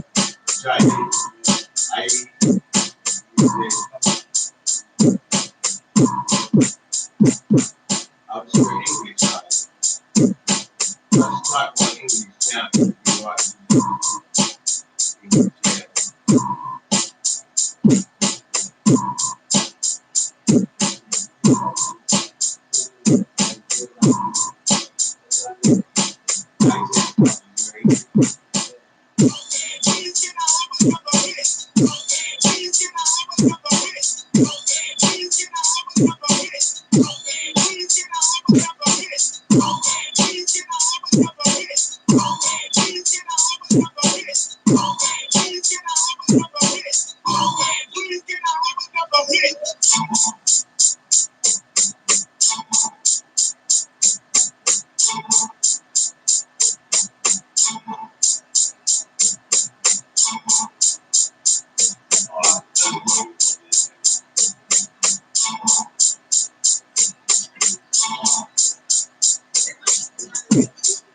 There's a lot of ministry, you know. Yeah. There is a political.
The idea is to provide access to sex sites without charges.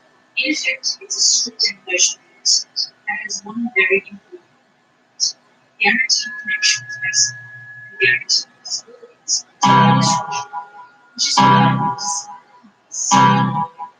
everyone says that this is the most sex sites. Nigeria said we have to do that.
I met this spirit. They presented himself as God to me. And he's coming in to help me with my body. Now with my sight, it's I'm starting waking much better. But I think it's him that's done it. I think it's good for my body. Yes, but I had access to my GP and said I was appointment. Just I haven't appointments at A&E. And I'm not that one. When I woke up, it's good up. Good up one time.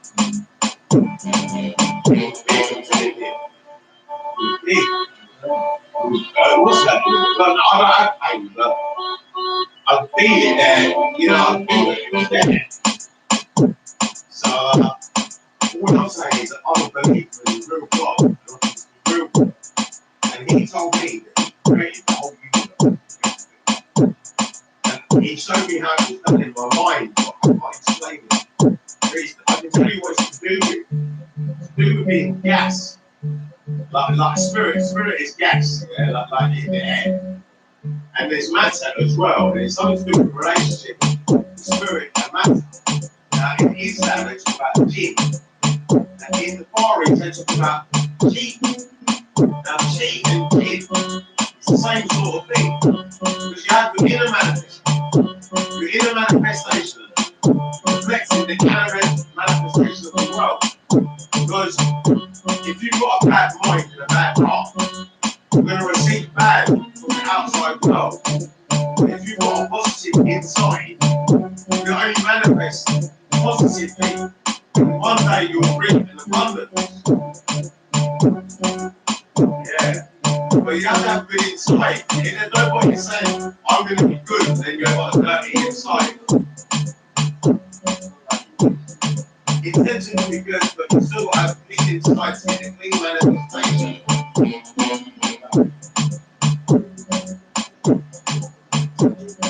Yeah.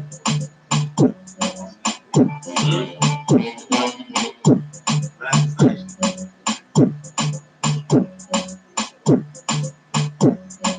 Met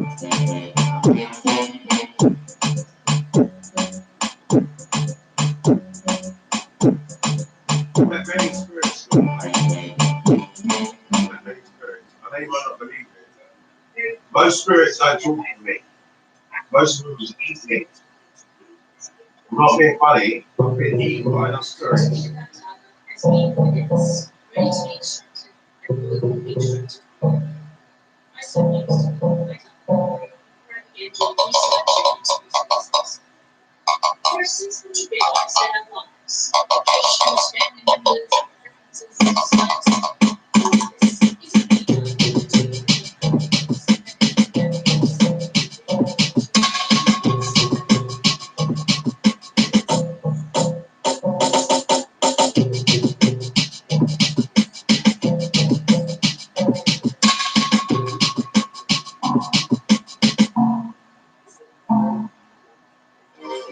You should know this.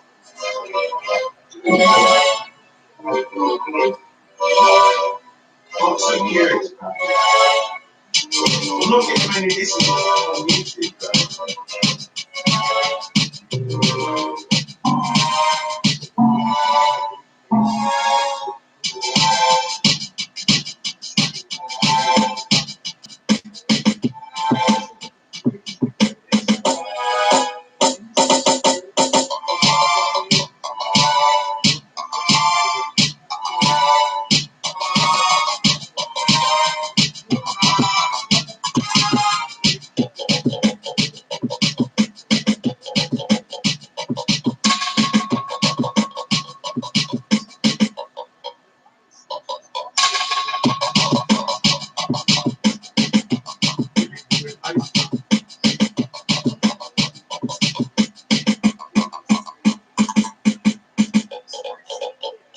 Might be hard to find this out.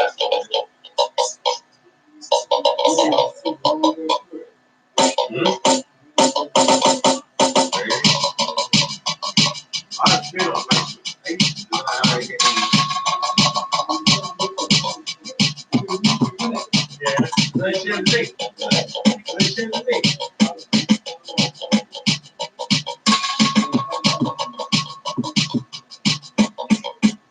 You share the link.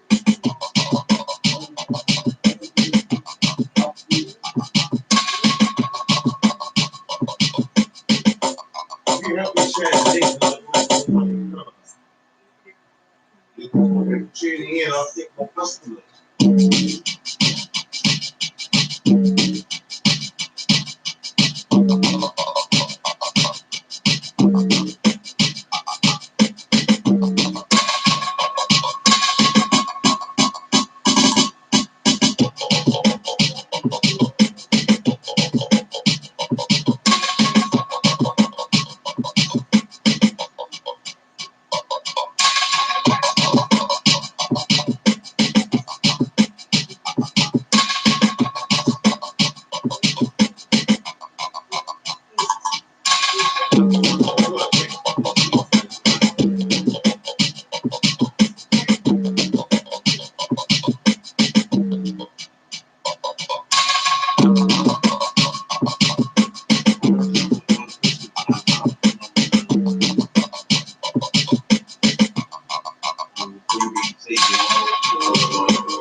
diary for television.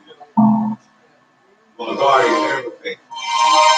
Separate diary.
Let me just have a look at the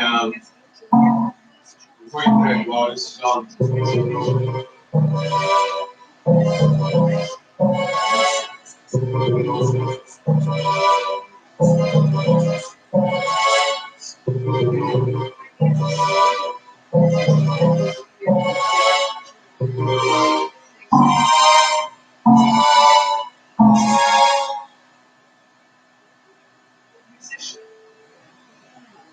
Visionary teacher.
Use now ability to get involved on Victoria Derbyshire.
Addressing homeless claims years of economic decay in the US are over.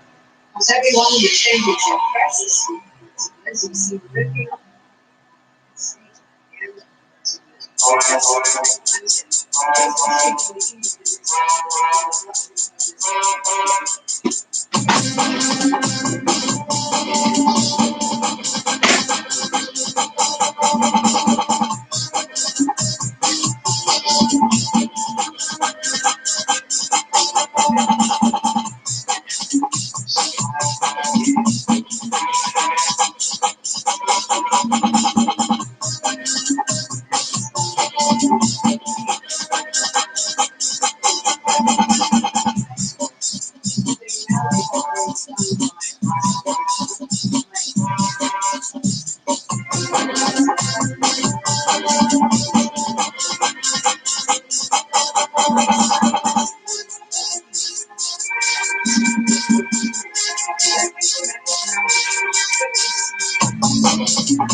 Yeah.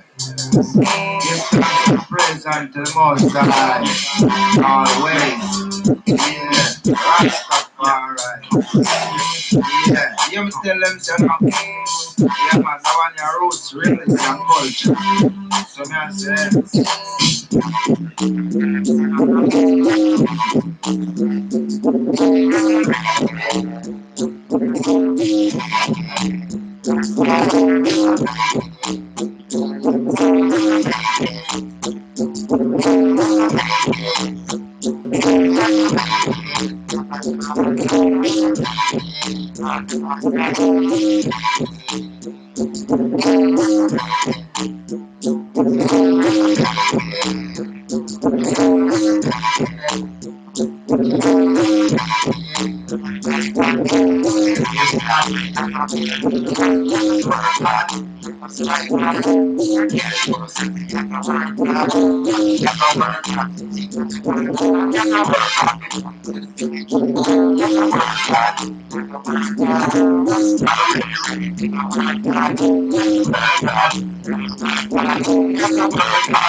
Rastafari is the modern statement. Say we are gonna make it, Rasta must make it. My food we can't make them take it.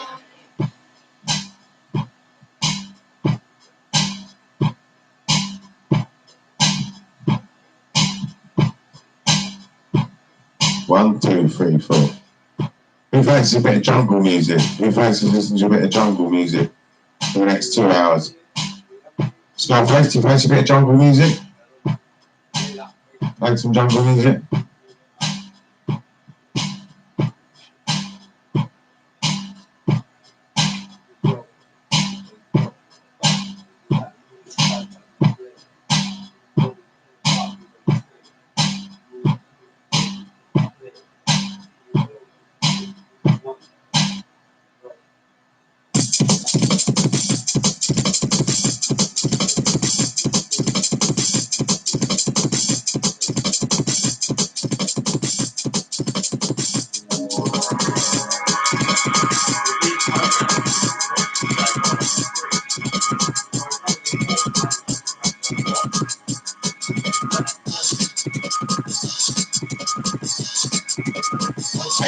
Scarface. Okay.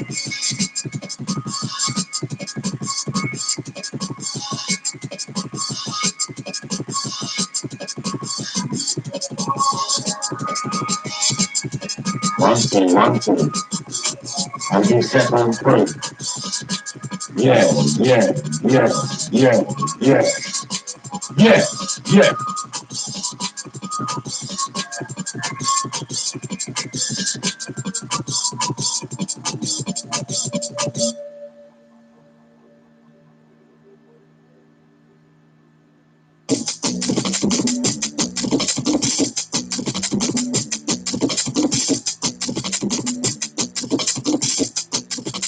Let's start, friends. Do you know much about meditation?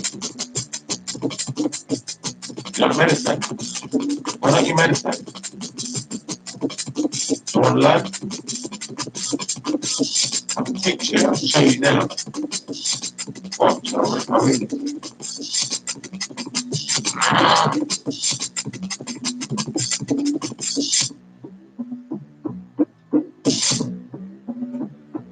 Enlightenment, what is that?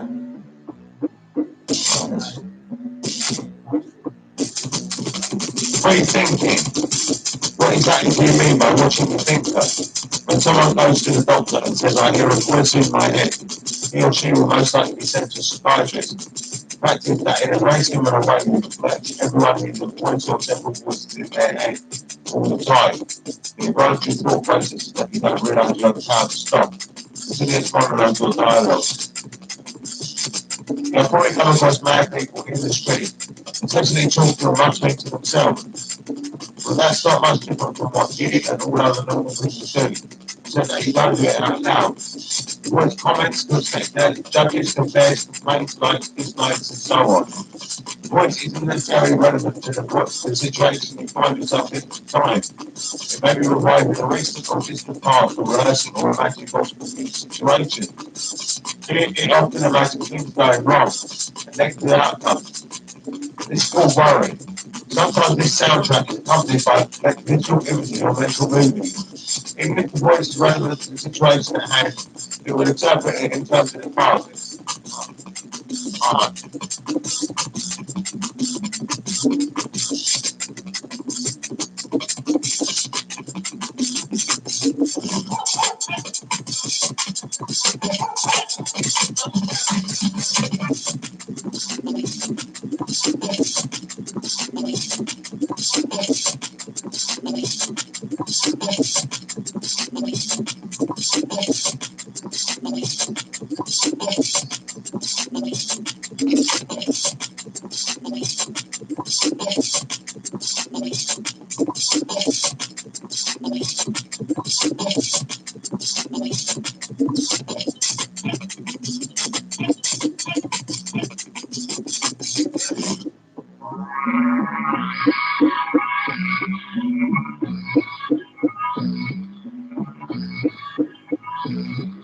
This is because your voice belongs to a conditioned mind.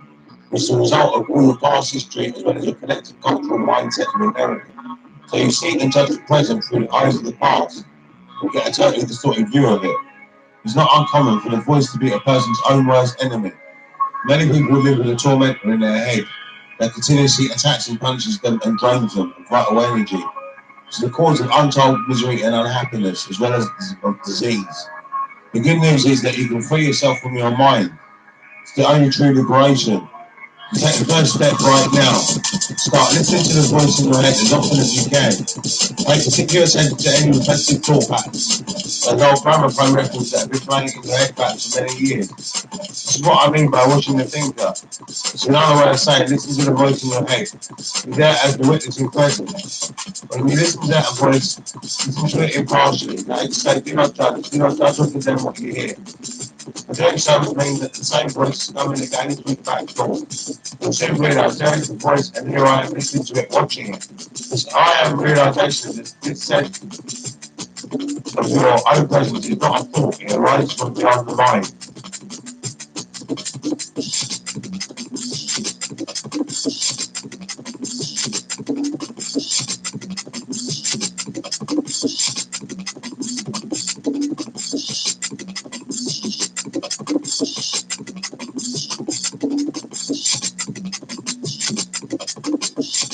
Listening to your thoughts. So when you're listening to a thought, you are aware not only of your thought, but also of yourself as the witness of the thought. A new dimension of consciousness has come in.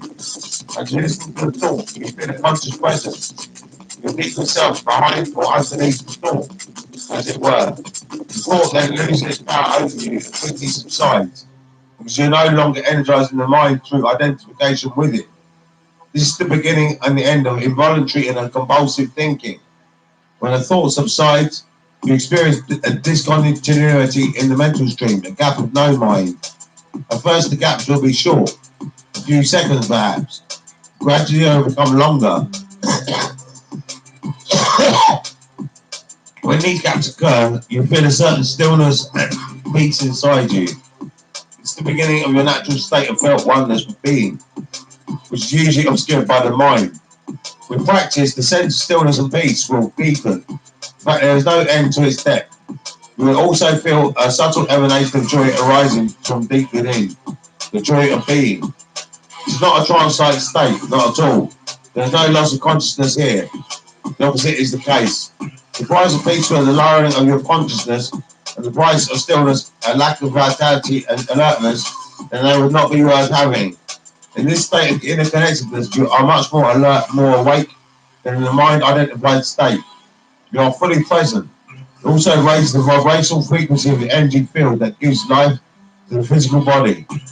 As you go more deeply into this realm of no mind, as it is sometimes called in the East, you realize a state of pure consciousness. In that state, you feel your own presence with such intensity and such joy that all thinking, all emotion, your physical body, as well as the whole external world, become relatively insignificant in comparison to it. And yet, this is not a selfish, but a selfless state. It takes you beyond what you previously thought as yourself. That presence is essentially you, and at the same time, it's inconceivably greater than you. What I'm trying to convey here may sound paradoxical or even contradictory, but there is no other way that I can express it.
much today. It doesn't look like a day for going outside very much. So what I'm going to do, I'm going to show. I don't know what it's going to be about yet, but from now on, the new East Side is going to be broadcast from in here from now on. This is where it started, or did it? I'm not sure where it started. I think it did start in here. This is the new East Side.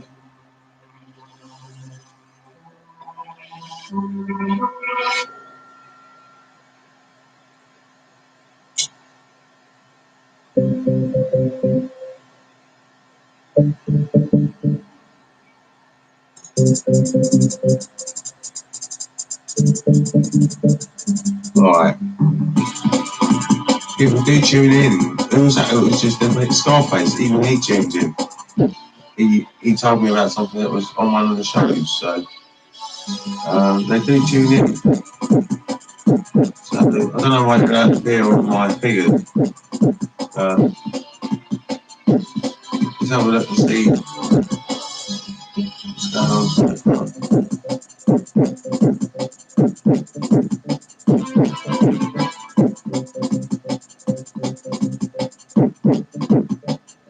I'll find the last one that got 8 views. That's not bad.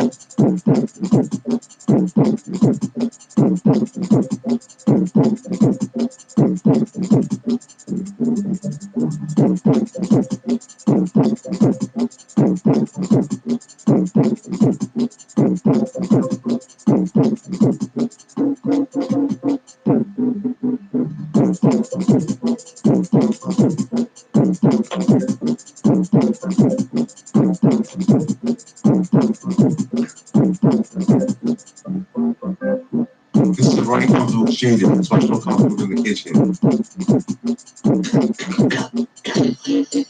Very comfortable indeed. I've been here for hours, so just chilling out. I mean, probably the most comfortable chair I've got in that whole flat, so it's nice sitting on this and I can relax.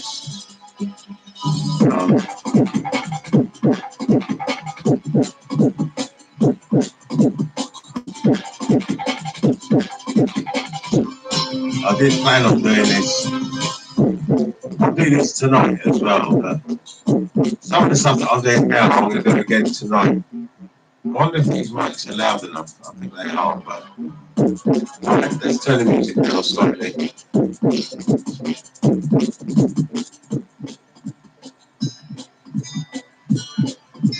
Right, there are two worlds we live in. The natural world and the material world. The natural world existed before man. The material world came into existence by man's mind.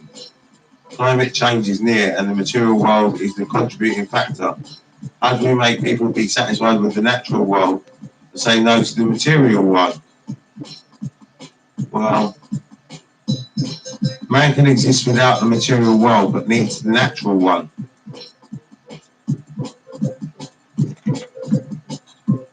What are the benefits of the material world? I'm going to leave it like that for now and see what people say. What are the benefits of the material world? Contact the studio and let me know. What are the benefits of the material world? Contact the studio.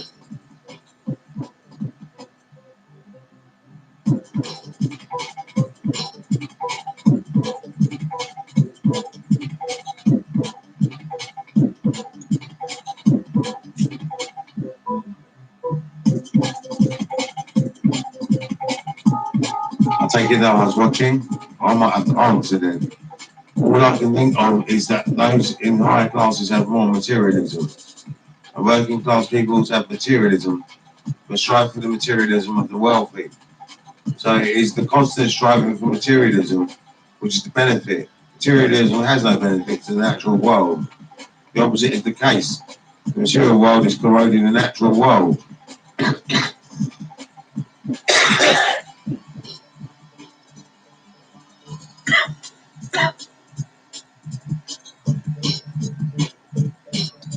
The material world only benefits man by giving him the chance to strive for more materialism.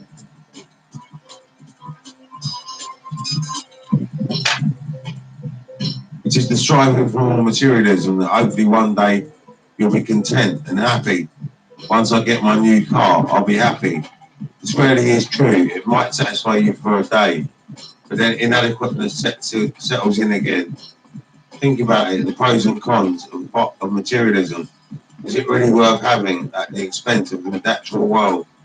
The materialist view is that you need money to have fun, and the more money you have, the more fun you have. This is not true for someone who is a natural world admirer. They can enjoy sitting still.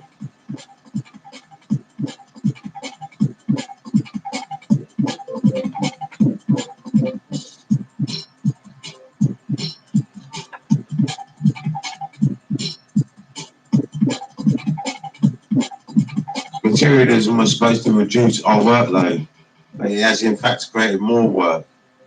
I think maybe that materialism is the striving mentality, the one that is never satisfied and always have desire, because we will have to use some technology for transportation for at least food. Would this be materialism? I don't think so. I believe the solution might be found in nature, climate change solution. If you study the pigeon, they have no materialism or technology. They eat when they are hungry, and otherwise they just exist. Mankind is the only species on terrestrial that has materialism. In the materialist world, money is God. Because people have placed money on the forefront of your mind, you dream of money and believe more of it will make you happy. You say things like, when I get rich, I'll be happy then.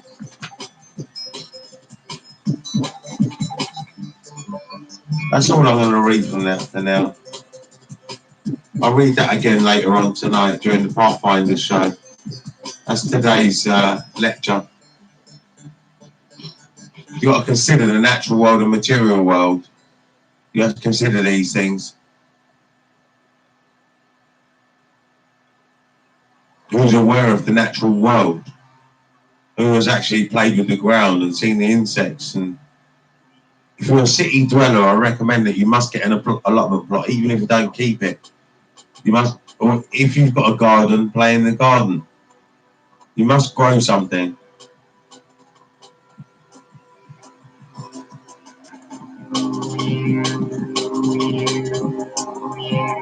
Right, we'll turn the volume back up. You can still hear me anyway. Probably don't need to turn it down, really.